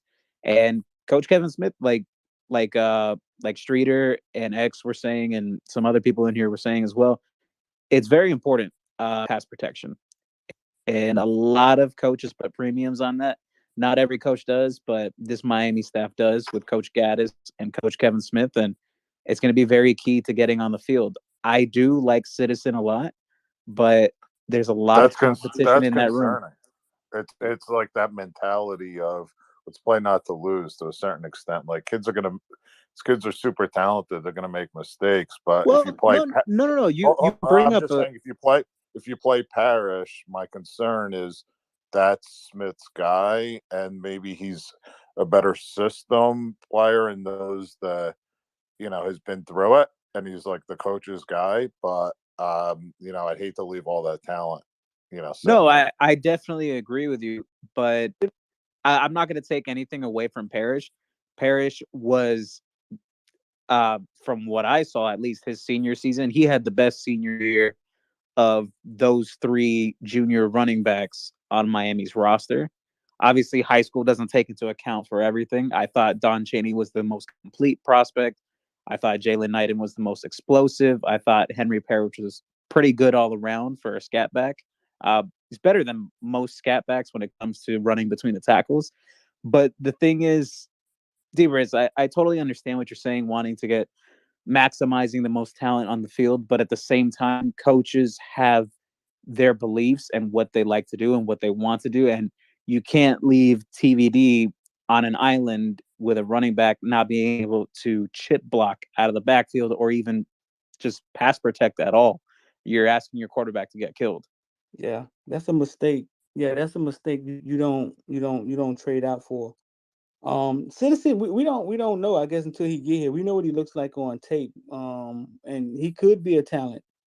But I think I very well think Jalen Knighton. If Jalen Knighton can keep his face clean, off the field and get on the field, I think Jalen Knighton is going to be the guy. I don't know how healthy Dunn is, or is Dunn ready to come back. That videotape he put out, that highlight tape they put out, looked damn good. Kind of forgot how how Dunn looked on the field. But no, I think Jalen Knighton is going to stand up, bro. I think he's going to stand up and be the lead guy. the difference I see, Street, and the tapes is like Shaney, even in high school, straightaway speed, didn't really get touched that much from what I saw in terms of delayed handoff type of things, like in a jet sort of sweep system. But I think what I like about my boy Citizen, who I'm super high on, is I see bouncing off tackles, his agility, his cutbacks. He's it's the goods. It's like, Yeah, he looks like Adrian Peterson. Like, one of the things that stands out with Citizen when I watched his tape is actually his contact balance, and that's something that not a lot of people take into account with running backs. Great running backs, they have great contact balance. You look at a guy like Alvin Kamara from the New Orleans Saints, one of the best contact balance running backs in the league. He's always able to stay on his feet. He's not falling over. this guy's getting hit and then running through tackles in the film. It's I don't know. It just looks different to me. That's all. X, where you at? You here? Yeah, I'm here. Knighton. So that success that Knighton had last year, most of it was to the outside and passes. Yeah, most of it was on the outside runs and catching the ball out the backfield. Kyle, you in here? Because I know you love last year offense, man. What Kyle at? Yeah. Yeah, I'm right here, bro. I'm right here, bro. I'm good. Yeah, also all the success he had was mostly passes and to the outside, wasn't much inside. Because we saw him getting dirty, running people over at the end of the run. And we thought eventually was gonna break down, but he didn't. Boy, you and your boy Lashley. He had. I'm not gonna go into a whole thing, but he didn't have much success up the middle because we weren't a good run blocking team, and B, it was just too easy for us to know when he was going up the middle. I'm not saying he's a middle type of guy. Like, no, he should be getting all his carries and stuff to the not all, but a good amount of carries to the outside and screens and stuff like that to the outside. But he can run up the middle. The problem is it's got to be set up for him. He's not it's not like Thad, give it to Thad, he gonna fall forward at least 2 yards. It's not that type of thing. So you got the scheme for Knighton, and if he can get a gap in the middle and hit it, it's a home run every time. Yeah. I still think if Chaney is healthy, Chaney is probably going to be running back number one if he's healthy, because he's going to outwork all the running backs in the backfield. Well, looking back on what Coach Kevin Smith did with Ole Miss last year, they had a three-headed attack, and it was the same thing at Michigan with Josh Gaddis. I think you would see something more so along the lines of kind of that like 1A, 1B, maybe a 1C type of situation. Not necessarily one guy getting all the bulk of carries, but being distributed pretty well between all of them and just proper use of the guys too. I think I think Kyle was right on the money that Jalen Knighton's more so suited towards outside runs, being a threat in the receiving game. That's also something that Henry Parrish brings to the game as well. So I would expect from, just history, seeing the way Kevin Smith has handled it, and even Josh Gaddis, you'll see something more of a committee, but going with the hot hand and going with the game plan and towards weaknesses of the opposing defense. See, Streeter, our running backs got to learn how to run behind pulling guards all over again, because they ain't get a chance to do none of that last year. None of it. Chaney's got to show us that he's durable enough. I mean, he's had the shoulder injuries, now the major knee. I mean, to rely on him for, in 4 months from now is, I don't know if that's realistic. I get what you're saying, Briz, but it wouldn't necessarily just be relying on him. Thad Franklin will have a role within this offense, just as a power back in general. And I think what will happen with Citizen is predicated on a lot of what happens with Don Chaney in fall camp and when the season starts. Yep. If Don Chaney is durable, then Citizen will likely receive more carries just in mop-up duty, or just when Miami has sustainable enough lead to get him reps in the game. But I will say this, and you could take my word for it, I do think at least one running back declares after the season, because it's shelf life of running back. Do you want to get to the league as fast as possible when you're a running back? Right. So real fast, change the subject real quick. Few things. If y'all just getting in here, Cody Brown, the running back, it was at the top, is committed to Virginia, so I guess he'll still play in the ACC. Cody Brown's running back that jumped in the transfer portal for Miami. And the day we sat down with Darrin Smith, that's why Darrin Smith's name is up there at the top. We sat down, interviewed Darrin Smith, man. Awesome interview, man. He told all these stories about Jimmy Johnson and leaving him in the bus, leaving him at the hotel, and they trying to catch the bus, him and Kevin Smith. That's an awesome interview. Eventually we're going to drop with Darrin Smith. Darrin Smith went to Miami Northern, my alma mater. Remember, saw him at the gas station. I got in the car and I called X and I said, X, what school did Darrin Smith go to? I'm having a brain fart right now. He was like, man, he went to he went to high school. Hey, Street, I just seen Desmond Worsham. He going to Auburn. Huh? Yeah. Oh, so what? That's nice. Yeah, he going back home. Wow. That's a good spot for him. Today, and their fan team super excited about it too. I'm surprised Dante Johnson didn't transfer. The walk-on, I think he's good. Well, we talked to Jermaine. They was on the show today, and he was at a lot of the scrimmages. And that's where all this came from, X. When people were saying Worsham was having a good year, because when we would see him in practice, he didn't look confident. But they said during the scrimmages, he actually was making plays, and that's where all that came from. People saying Worsham having a good spring. But man, that's good for him, man. I hope he can overcome the injury that he had and eventually get himself back together. What do you guys think of Frank? Who? Big Frank. Frank Lasson? Yeah. I mean, watching him in spring, man, like I told you, I didn't know he was that fast. I don't know if he's are we using his speed at best. And then again, like he came and he didn't insert himself above the receivers that we had. You know what I'm saying? Which is why they're saying we might need somebody else, because we thought that's what he was going to do. Yeah, he didn't really separate himself. I think this was Restrepo spring, Restrepo and Jacoby. I will say respectfully, when I watched Ladson coming out of high school, I wasn't extremely high on him as others were. Was a little disappointed with his performance when spring has started. He started coming on towards the end of spring, but some people have to remember this too, and some people forget this. Last year in spring, when Charleston Rambo first arrived at Miami, he was having some of the similar struggles as well. He wasn't really separating himself just yet. So there's a lot of time. Yes, there's a lot of time between now and the start of the season. One thing I didn't like is when I was at the spring game, it was probably right when I was yelling "Streeter" from the bleachers. I saw Latson walk. You know, a lot of players like Parrish, X-Men, all these guys hung around after. Like he just looked like he wasn't like part of the team. And now that could just be me looking into the psychological part of it, the mental aspect. But you know, and him being newish and not really doing that much, but it just didn't seem like he was into it. Like all these other guys were like, you know, totally wired in, it seemed like, where he was just kind of walking off and not. But again, that might be looking into it too much. Is Latson coming back from injury? Yeah, nah, he just, I mean, he's there. Go ahead. Go ahead, matey. Oh, my bad, Raphael. You had a question, Raphael?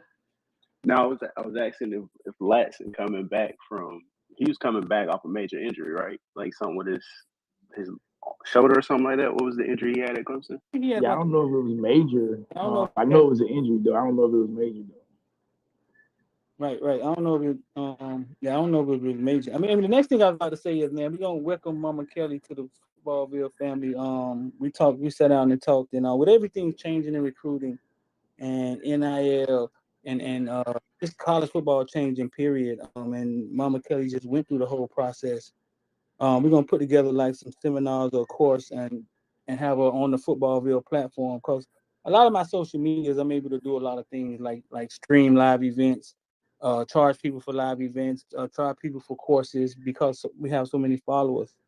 So we're gonna get with Mama Kelly and we're gonna put like a course curriculum together. She also writing a book about the recruiting process because it's needed. It's needed. It's so much going on. There's so much for these parents to navigate. The money, the agents, the marketing, the managers, they're right there on campus now. So welcome Mama Kelly to the Footballville family, man. We're gonna put something together and have her speak to parents across the country. I always say single mom, but Mama Kelly say single moms, dads, married family. She said they all need to know because everybody call her every now and then and ask what about the haps on recruiting. So X, man, how long you want to go? I was trying to say we finished at 9:30. 9:30. You got Yeah, one? man. Yeah. Say what? Want to take some questions? Yeah. Go ahead, take some questions. Anything y'all want to talk about, Kyle, Maddie? Y'all got anything y'all want to bring up? Gio, anything you want to talk about? Good. No. All right. So let me see some questions. So if y'all want to ask a question, man, y'all come on up. Just unmute yourself and make sure your background. Tell the kids to get out, or your baby mama 90 time, whatever you got to do, man. This isn't a question, but this is just showering praises for you and the X-Men. Thanks, man. I really appreciate it. You guys do a fantastic job. Again, like I'm in the media PR business, and like the quality of content, the access you guys get, and you guys keeping it super real and being authentic from day one with the kids and being about the kids. You guys are killing it, man. You guys are the real deal. Media PR, like what actually do you do? Explain what do you do? Yeah, primarily publicity work for like corporate communications, business technology companies. So helping companies get press, so that they could generate awareness and hopefully make some more money. Oh, okay. So we need to talk, right? Yeah, we do. I went to the U. I'm wired in. I'd love to talk. I'll meet you up, man. Let's talk. Yeah, no doubt. And we want Florida boy, Corey.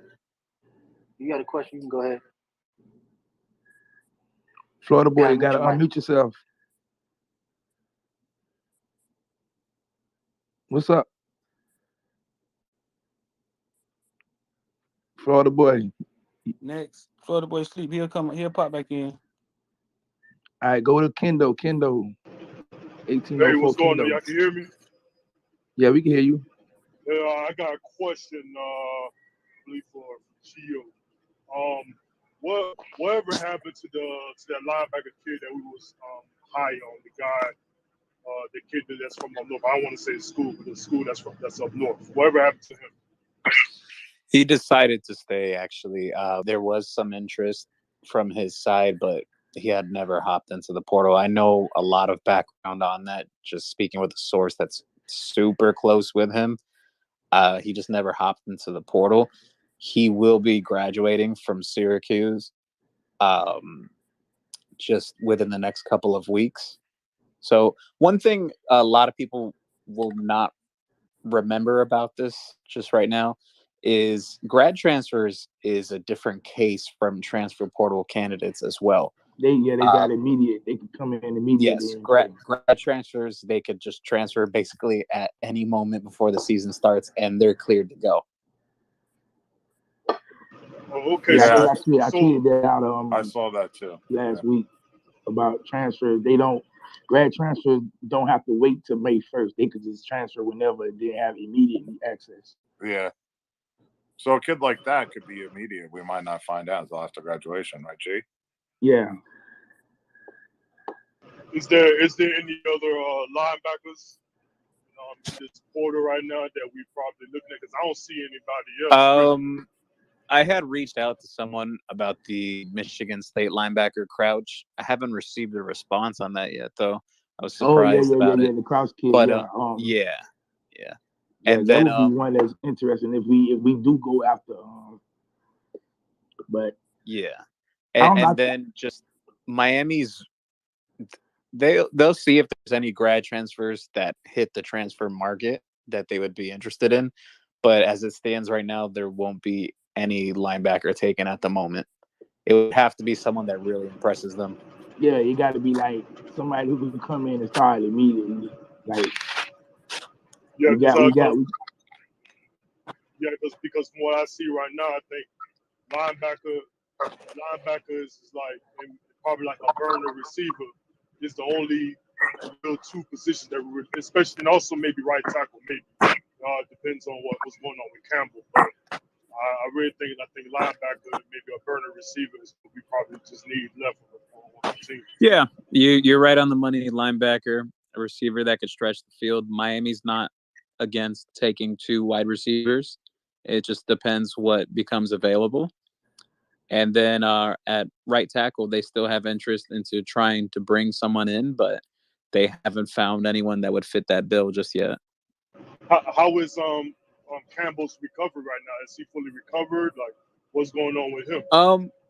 He'll be ready. Campbell will be ready for fall camp. Yeah, he should be. Yeah, it's the same with him and Rivers. You know, they was slowly working their ways back in, but they'll be ready for fall camp. Yeah, with Campbell, by the end of spring, they were trying to get Campbell to, just take some live reps towards the end of spring. He wasn't really ready for that. Jalen Rivers was the one that was able to take more live reps at the end of spring.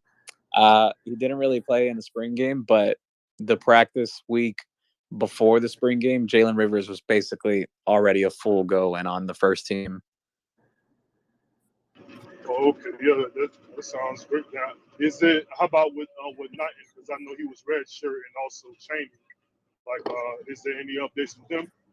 With Knighton, they'll be ready for fall camp. They were just in non-contact. I mean, I think with Gio, it was one day they was actually live in 7-on-7. Yes, they were. They was live in 7-on-7 in one practice. They just had them in non-contact jerseys. Just keep them out from getting contact. But they'll be full go for fall too. The only one I think who won't be ready for fall on the team as of now might be Will Mallory. I don't know. I haven't got. I don't know if Gio got an update about his situation. Yeah. Yet. So when Mario spoke with us at the media viewing after, I think it was the weekend of the coaches clinic or whatnot. I can't remember exactly at this point, but that was brought up to him, and he had basically told us that he didn't tell us the extent of the injury, but he said that Will would be ready for fall camp. Okay, so I think it looks like as of now everybody's a full go for fall camp. Yeah, Sam Brooks is still. Well, besides Sam, but we don't even know the situation. What's up? Yeah. There's a running belief. I don't want to confirm this yet because it's a touchy situation, but there's a running belief that injury he initially had with a turf toe is much more serious than they initially thought. Yeah. Mario, well, from what the dad said that they was going to get the surgery done for him.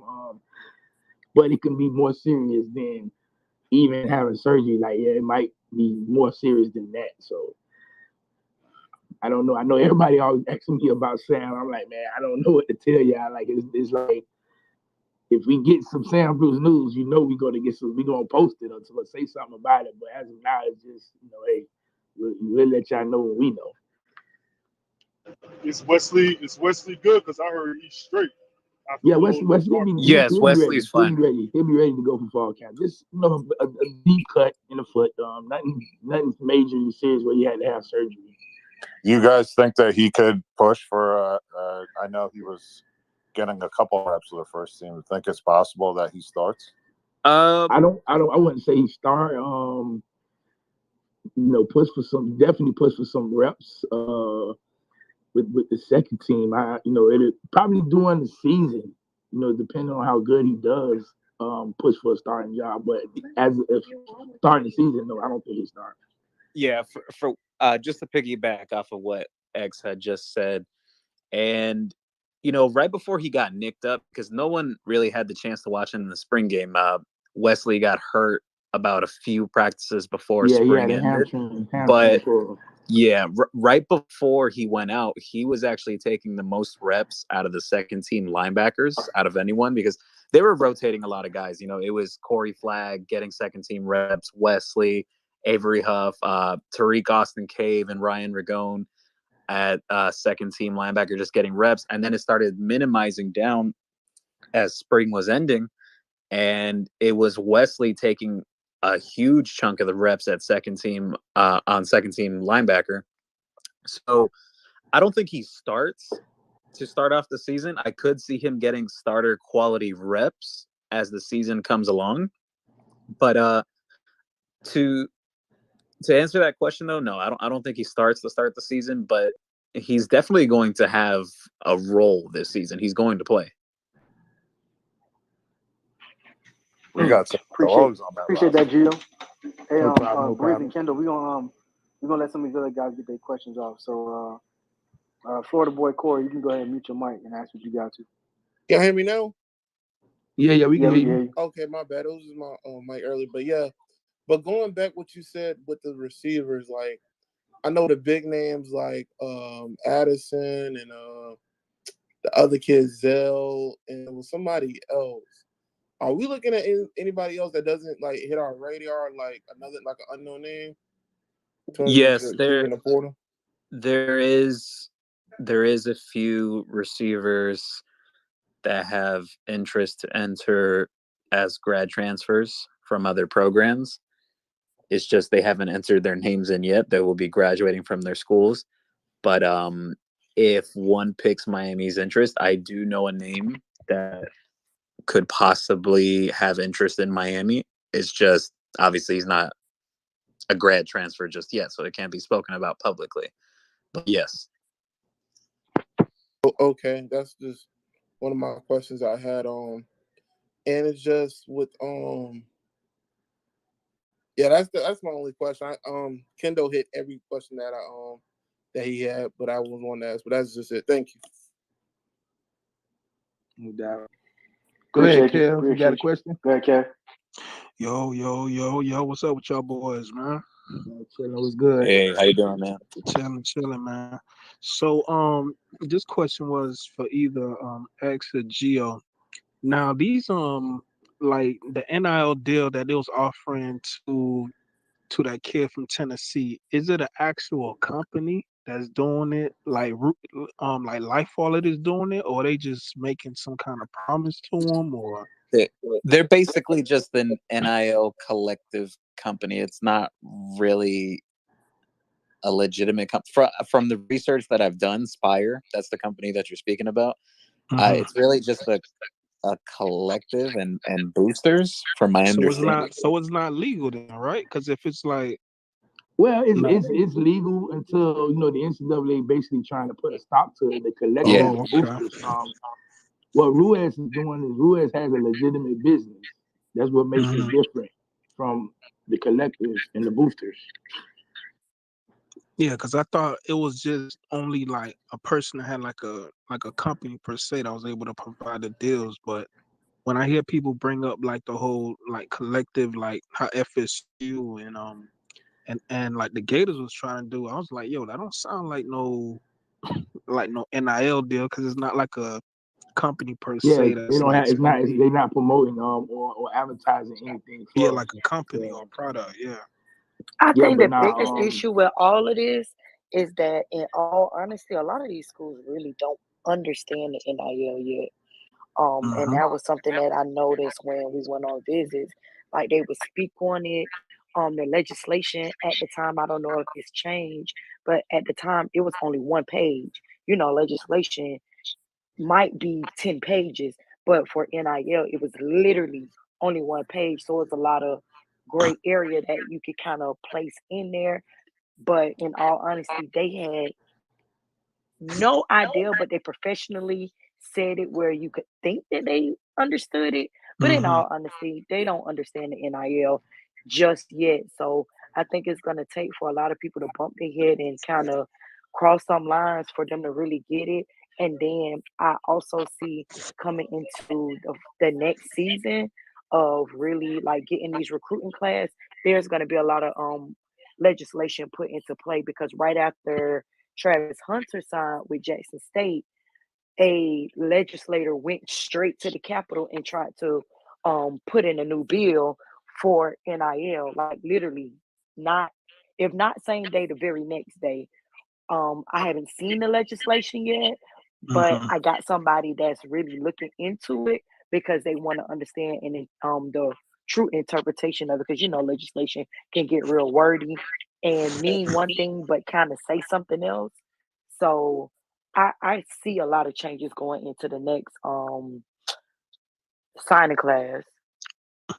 Oh, also, Mama Kelly, like I had a question too, like, cause with the whole recruiting process you had with your son, like, what school you saw that was kind of like most prepared with the whole NIL situation? Because I know they probably was bringing it up during the recruitment, but which school was like kind of the ones that was most on point? Clemson was pretty on point with theirs, but who was most on point because of the resources that they have was Oregon. Because Oregon actually had a team that was put together already for NIL. How ironic. Yeah, they had everything set up. They had some old leaders that actually worked for Nike and their marketing team that worked with big name players. Like one lady that sat down in a meeting with us worked with Odell Beckham, Serena Williams. So we're not talking about no mediocre names. We're talking about big names. But surprisingly, Clemson had theirs together too. But because each state legislation is different, that's where things get confusing as well. Interesting. Yeah, For those appreciate it. who are wondering, I shared a tweet in a Jumbotron shout the Kenzo filter, with Colin Cowherd talking about NIL and how the NCAA is going to set up a task force to actually start investigating some of these schools, because some of these schools do have some shady practices, as far as businesses and things like that. So it's something to check out. But I don't know if I see D Briz requested. There was another person requested, but we'll let D Briz back in.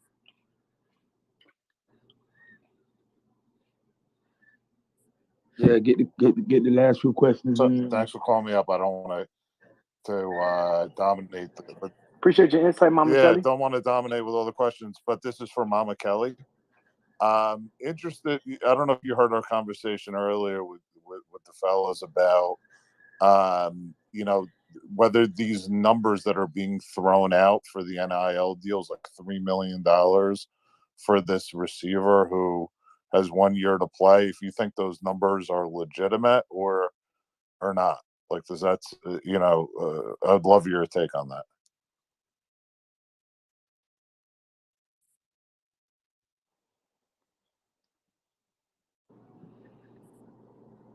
I'm sorry, were you asking me that?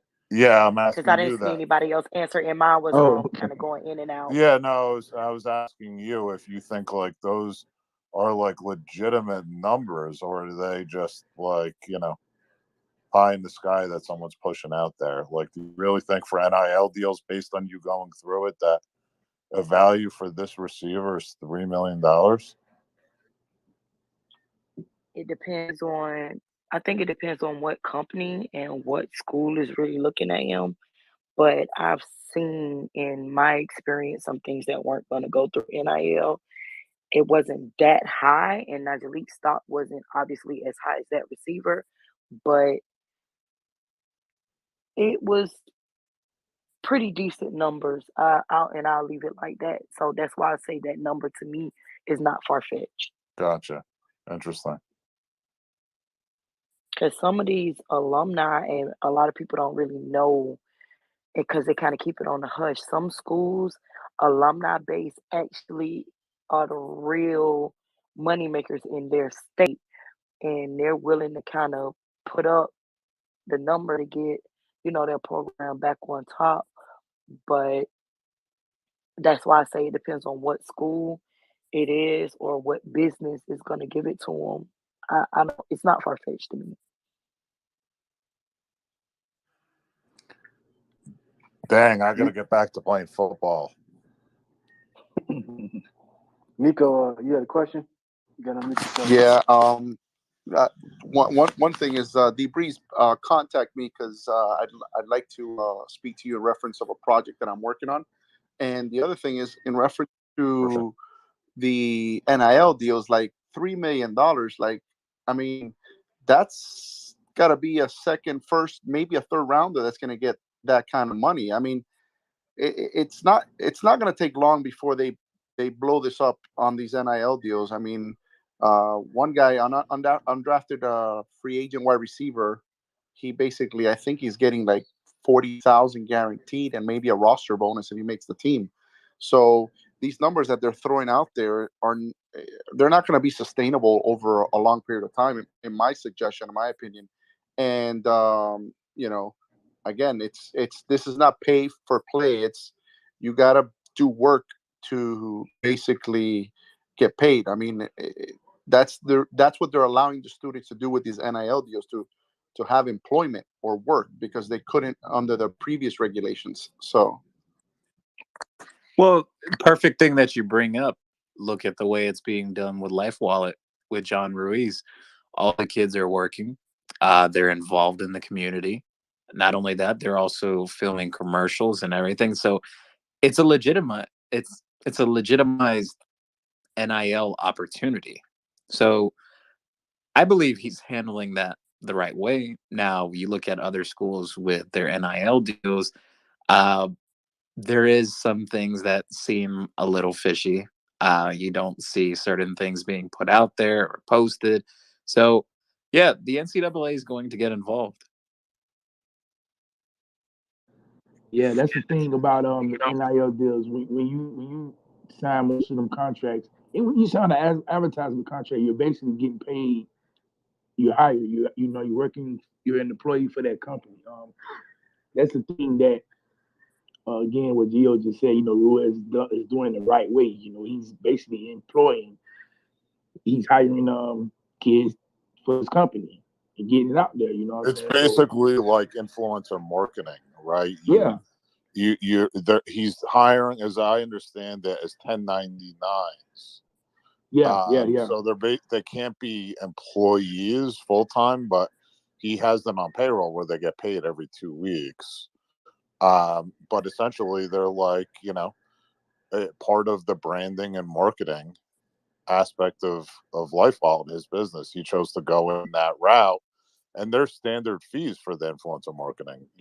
NILs and college athletes are just one piece of that bigger pie, right? Yeah.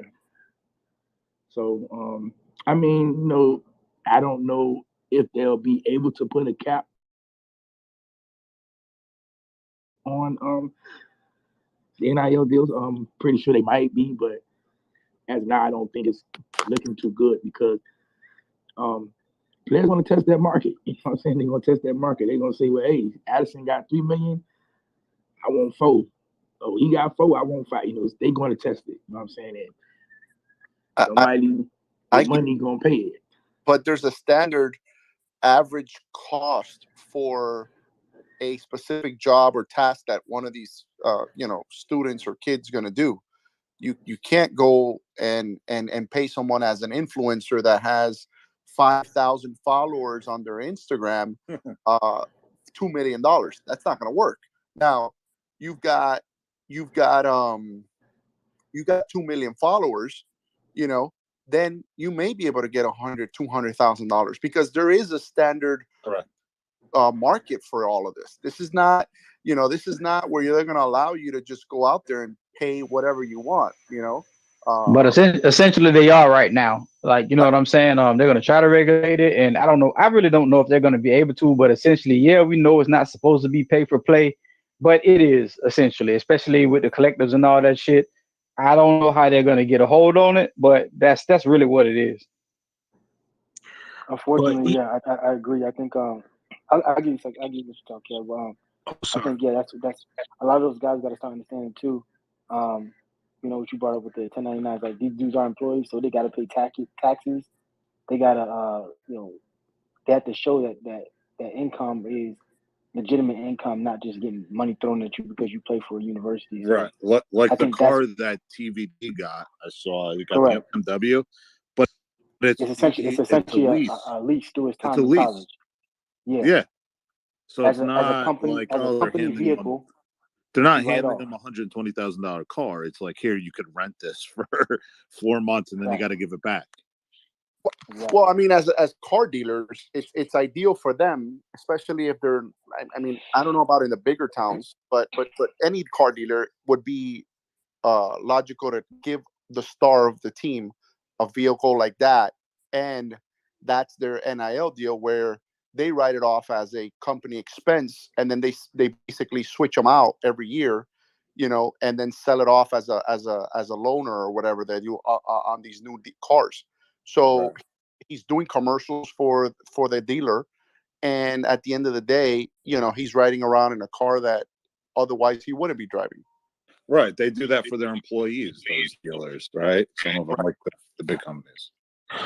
Okay, guys, but my thing is that, when Northwestern went to the Supreme Court with the NCAA, so they decided that, that it was illegal what the NCAA was doing to get involved with, kids getting paid and all that stuff.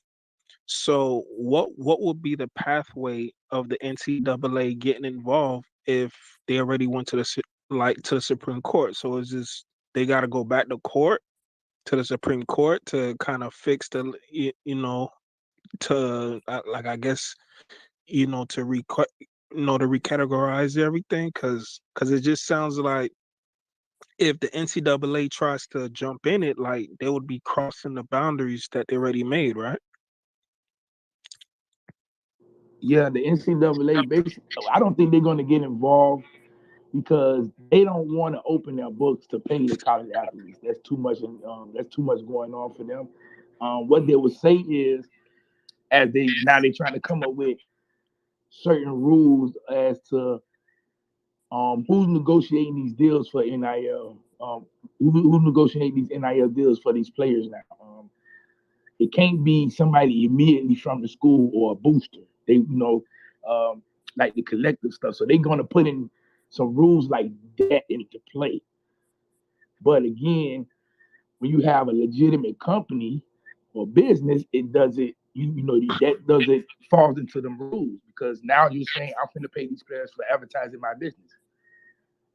Yeah, that's interesting because it's like, how can you limit a company on what they could pay the player. You feel me? Because I don't know, man. This shit is just kind of confusing, I man. mean, But okay, so again, when it was created on your social media influence. You know how many followers you got on Twitter, Instagram, TikTok, stuff like that. So you're not gonna pay the kid millions of dollars that he barely got social media followers. Like, what am I paying him for?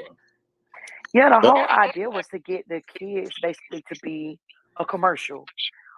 So like he said, pretty much your likeness comes from how many followers you got on social media.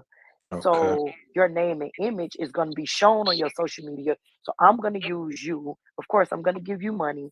I'm going to use you to advertise my business for a lot less than I would use to get a commercial on TV, to get a commercial on the radio, to put up billboards. I'm gonna use you to do that, and you're gonna reach more people than I ever could because I'm gonna do that with a couple of players, and that's pretty much all I need to do to get to your audience.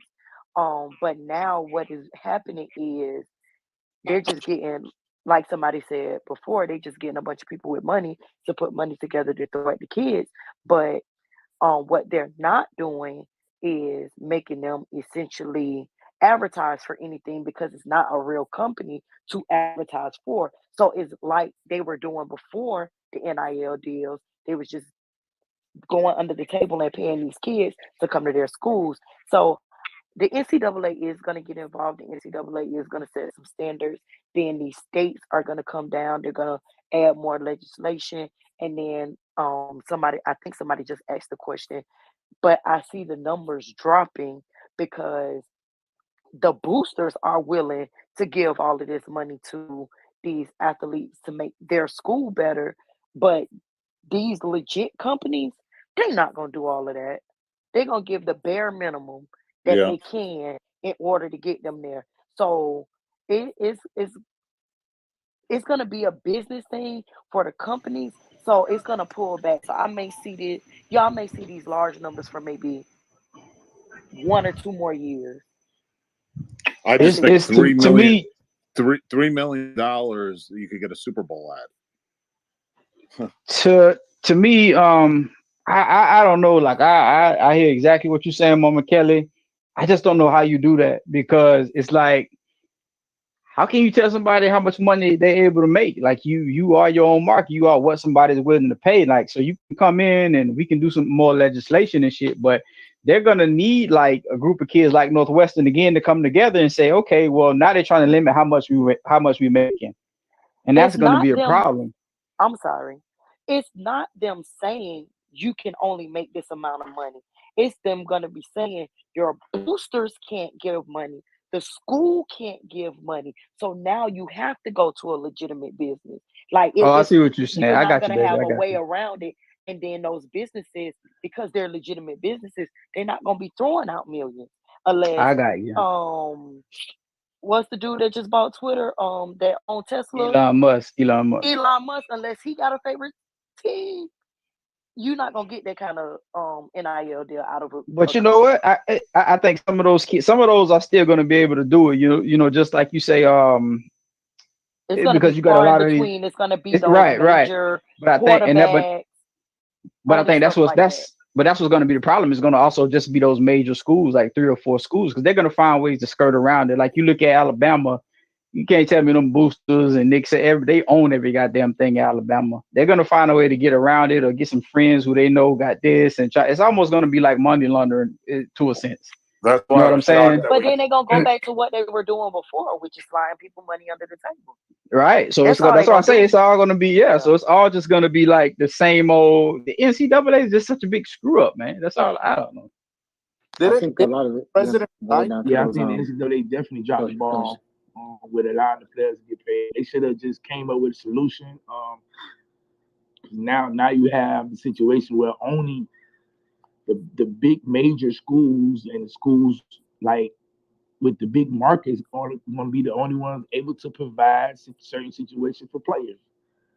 It's just plain and simple. So the NCAA definitely dropped the ball on that one, man. I This think they happened. knew it because if you go back and look, you remember it was the first two states that came out with that was Florida and California. Yeah. Last summer, and they were the first ones to kind of jump on it. I can say at least for Miami, Manny was already on it. He was already kind of prepping those guys. And if you look back, every deal that when it was July 1st, when 12 o'clock hit, you had Bubba and King. They had a deal with they had deals with legitimate businesses, right? The Florida Panthers is a sports organization. College Hunks Moving Jump. They had figured out ways to get these big companies. So like I was saying before, those smaller states. If you were in Mississippi and you go to Ole Miss, yeah, you got a booster that may be able to shout that money, but there's no legitimate business. You can't make an employee to promote to use your name, image, and likeness to promote anything. He's just giving you money because he wants you to play there. And that's what Mama Kelly was trying to say, that they need to figure out a way to legitimize these businesses. But what I see them doing is, like Kyle was saying, you might see a bunch of these shady ass LLCs pop up, like that was happening during the PPP loans and stuff like that, where they're making these things up that they think are quote unquote businesses as a means to just shell the money under the table to a lot of these guys. I can foresee that happening for sure. So Florida State gonna be using their PPP loan money to pay players.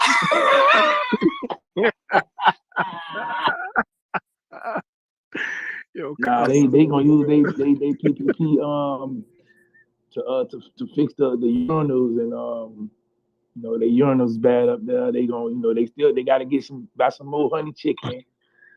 But that's crazy though. Like Florida State don't got no big company that's around Tallahassee that could sponsor these kids. Man, you gotta think. Listen, I kept telling people, the Miami market is going to benefit Miami a lot because there's so much in Miami down here. It's so much in Miami that you can market. You know what I'm saying? You literally can have a small business owner say, "I want to give $10,000." That's just a number, $10,000 to a player just to market my business. You literally got small business owners who can do that, like all over Miami. So, and we ain't even have we haven't even have none of our stars do that yet. We ain't have Rick Ross get somebody NIL to do Wingstop. You know what I'm saying? We ain't have Trick Daddy do nothing for sale. We got so far. Too. Yeah, I was just thinking that too with the Wingstop thing. Yeah. Something I heard, and I don't know how go. true it is, but the lady that owns Spanx, yeah, I was gonna bring that up too. Alum, and apparently she don't mess with them. They disrespect her real bad, from what I heard, and she will not give them any money at all. You said the lady who owns what? Spanx, like the girdles and stuff like that. Oh, okay. Oh, they said the girl said the girl said that the lady actually what she say, she's helped her with more shit than Florida State shit. Bring her on board. They also own they're part owners of the Atlanta Hawks, if I'm not mistaken. Her and her husband, aren't they? Oh wow! From my knowledge, yeah. That's crazy. So y'all saying that the lady who owns Spanx is a FSU alum or Miami? No, FSU. Oh damn! All right, hey. So listen, right? I got a question for everybody who's able to speak. I want to ask y'all a question. Last week, the city of Miami approved the new soccer stadium. There's been rumors, or I guess the news is out there that they wanted to get down with the University of Miami to collide, get with Ruiz to collide, join together, to let U1 play at their stadium. How do you guys feel about if it was approved for UM to go and play at the stadium?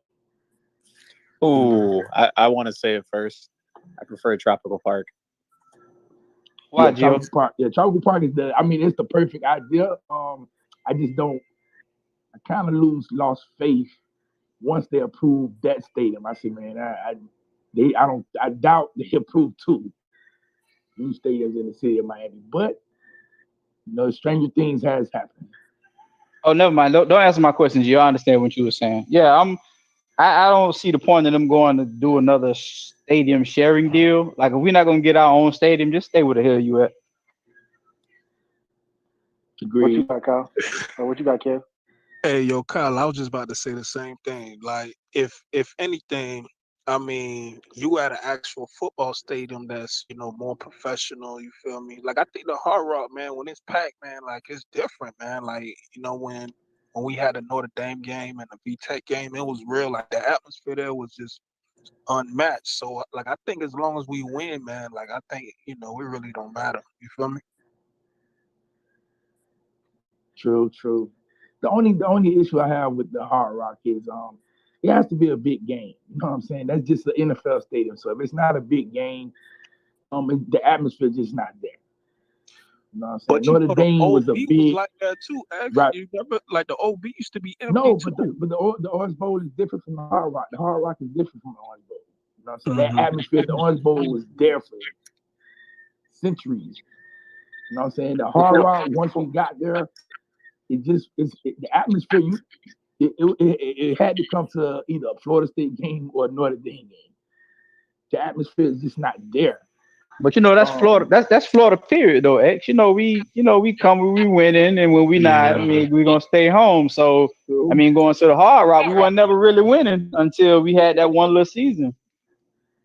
Listen, you got the Heat in the damn playoffs, and you be seeing empty seats during the damn game. True. I mean, That's that's the why, only time the seat's like empty Gio is said, when the Heat up 10. The perfect scenario would be Tropical Park to build your own stadium. Well,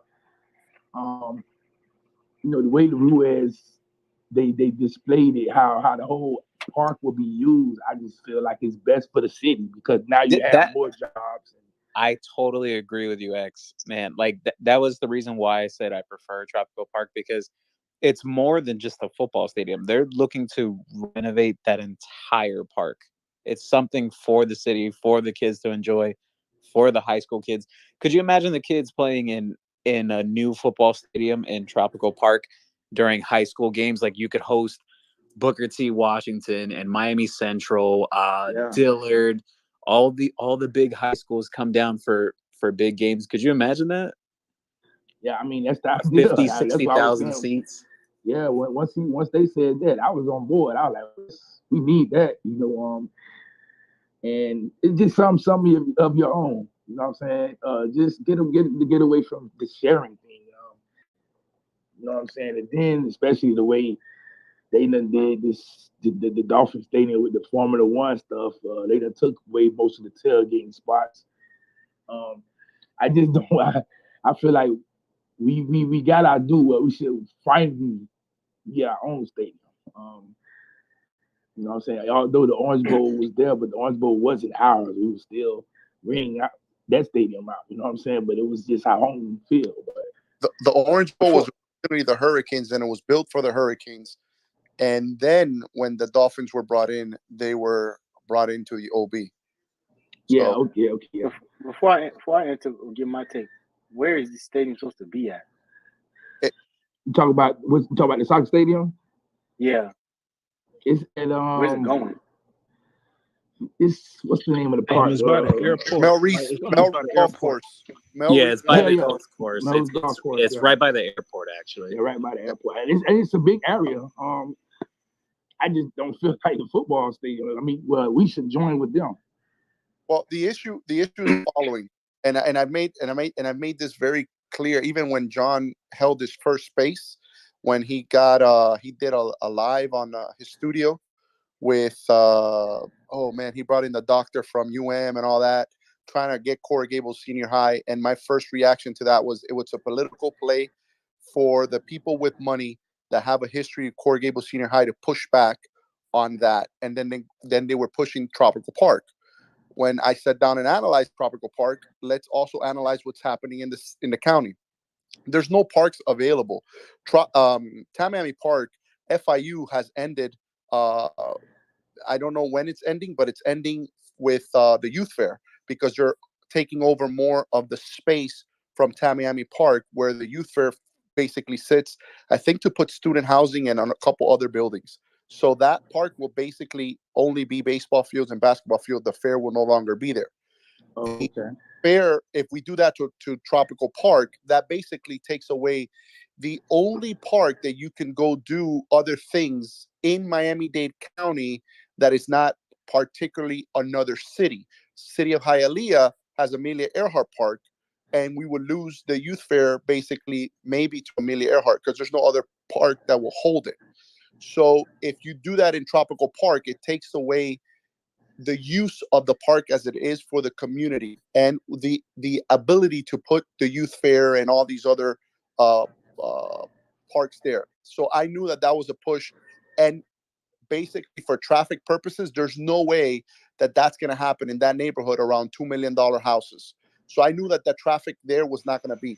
And knowing that the Mas family is also a booster for the University of Miami and very good friends with John, I knew that this was going to be the ending goal. And I've been saying it from day one that Mel Reese is the most logical location because, number one, they wanted the whole lot. And the county pushed back, the city of Miami pushed back in saying, we'll only give you half of what you want for the soccer stadium. Now, the commissioner said, we'll agree to the soccer stadium and give you the 99-year lease on all of it if the University of Miami comes in and plays with you guys. If they don't, then, therefore, they won't get the project the way they want it. For traffic purposes, it's ideal because you have the Dolphin, the 826, you've got the 112, you've got I-95, and you've got the Palmetto within a 5-minute ride from all of them. So you can displace that traffic pretty well instead of Tropical Park, which you would literally have to bring one on-ramp into the park coming southbound. I don't know that you can do it northbound. That would be a mess. Because a lot of you would basically have to bring an on-ramp over $2 million homes, and I doubt anybody in a $2 million home is going to allow you to put an on-ramp over their house. So that logistically doesn't make much sense to go to Tropical. And the fact that Mel Reese, within a block and a half, has the Tri-Rail, which would allow you to come from West Palm, Fort Lauderdale, and be dropped off there on the train. You've got the Metro Rail, which basically allows the students from on campus to jump on the train across the street and be dropped off a block away over the bridge. And it allows the those people when the with the Bright Line eventually gets to Orlando to decide to come down to a UM game, they can literally come down on the train and be dropped off a block and a half away. For tailgating, there is tons of lots that are completely empty right now that used to be car rentals in that area, and they're completely abandoned. So that could be used for tailgating at some point. So logistically, it makes total sense there. And for the county, and the usage would be at Mel Reese. Well, since you broke it down like that, you broke it down like that. I didn't know all that. That's new. That's new. I didn't even know they had $2 million houses over there in Tropical Park area like that, man. But now, just look at today's market, probably so. If you look at the houses, if you look at the far west side of Tropical Park, those houses sit on a lake, and those houses there are selling for $2 million. Oh, wow. On the north side of 56th Street, which is the south side of the park, is Southwest 56th Street. There are acre and 2 acre homes there that are also selling that are not on the water for $1.8 to $2 million. Some are a little more at their newer. Whoa, yeah. Well, yeah, man, because Coral Gables right there, like Miller and all that shit, it's kind of close to that area. So, yeah, they might act up. I just didn't want to keep sharing the stadium, but I mean, if it's best for the city, best for the university, then I'm down for it. I'm down for it, especially if it's the way they saying that it's not going to be taxpayers not going to have to pay. I'm definitely down for it. So Nico, are you saying that you're in favor of the stadium that they're proposing? I would say yes. I'm gonna just straight up tell the truth. I don't like Hard Rock Stadium. I felt like Hard Rock Stadium, the whole area is cursed. Why you say that? Damn, I mean, but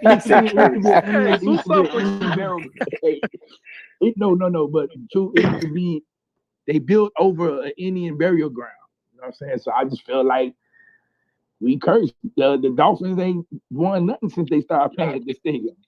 I The mean, but they Hurricanes named been it bad Hard since they Rock started though. playing at this stadium. Actually, and named it Hard Rock. They gave the licensing name to the Hard Rock, so they gave them the payback. Hey man, listen. The Dolphins and the Hurricanes ain't been nothing since they both been playing at this stadium. So I feel like we should get out while we can, man. But it is what it is. So I was asking Nico with everything he just explained. Is he in favor of the actual Heat update? Heat just won by 16. But Nico, are you in favor of this new proposed stadium Well, for the soccer stadium? If we're gonna look at what we are, right, and where we're located, I would definitely be in favor of it because it's gonna take the University of Miami away from the fact that the Dolphins solely own Hard Rock. So everything is leased there. They don't keep any concessions. They don't keep anything. So it doesn't help. One, two. When it comes to tax laws and stuff like that, and ownership of private stadiums, and for example, the it's a better benefit for the owners than if you are basically donating the stadium, right? So for tax purposes, it's much better for Ruiz and for the Mas that it's built on a land lease than a donation of the stadium, because they can basically that's it, that they're just writing off the donation and that's done, right? When it comes to the operating and all that, that's all tax write-off and all that. So it's a much more benefit, meaning there's more NIL money. So I'm looking at it as a bigger spectrum. And if they share it and it's built between the Mas and Ruiz is not going to have to cough up $500 million to build the stadium, meaning there's more available NIL money. So I'm looking at it from a broader perspective of, as a whole, what's going to benefit the team, the community, and the university. And I highly believe that this conjunction of both teams uniting and bringing a stadium to that area will definitely be much beneficial for all. So you're basically saying if they do agree to join, with the school is going to be able to benefit off of concession stands, sales, and material, whatever they're doing, they'll be able to benefit off that too. I believe so, if they're both putting equal share to get the deal done. Because from my understanding, the deal's not going to get done for all of the land if the University of Miami does not go there, because the proposed stadium for soccer was 20 to 25,000.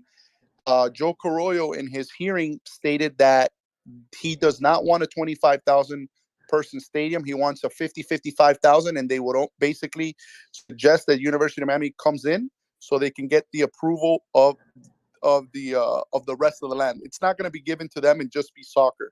So they're going to lose out on half of 100 and something acres if that's the case. Okay. So that's why I am 99.5% sure it's going to go there, because on the spectrum, it makes sense for everyone involved, right? Even the commissioners, because they don't have to give up another park for another stadium, right?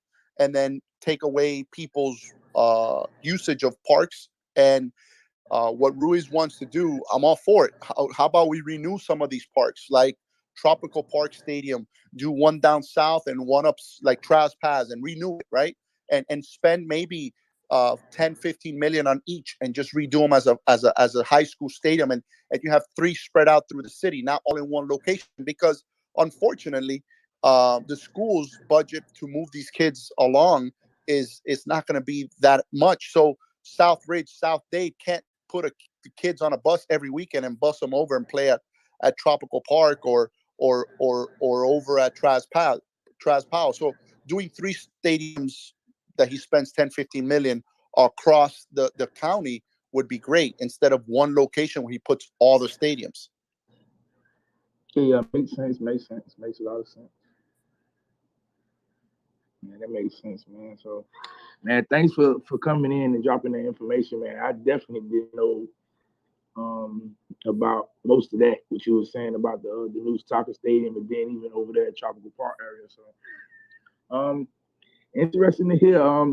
Is it a timetable when you're here? You think we should hear something from UM side and the Ruiz family side?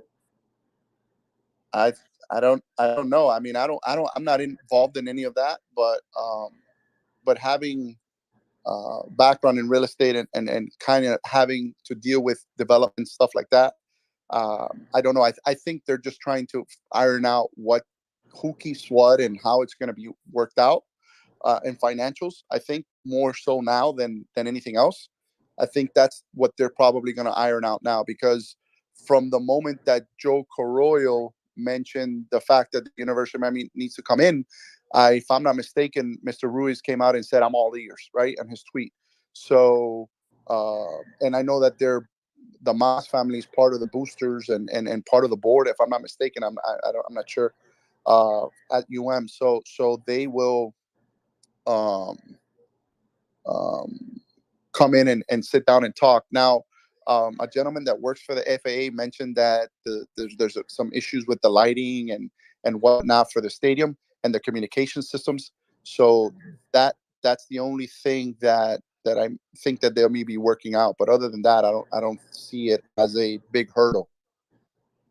Okay. So To me, it would make the most sense to do that as long as UM's getting a cut of that profit. That's all I care about, to be honest with you. yeah. I guess if it's beneficial for the University of Miami, then I'm down for it.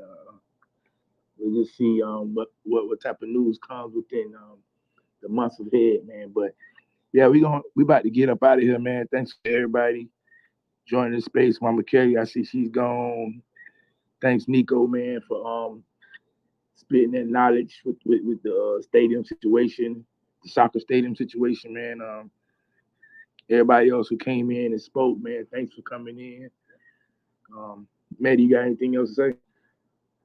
Nah, yeah. Once again, appreciate you, X, Street, for hosting the space.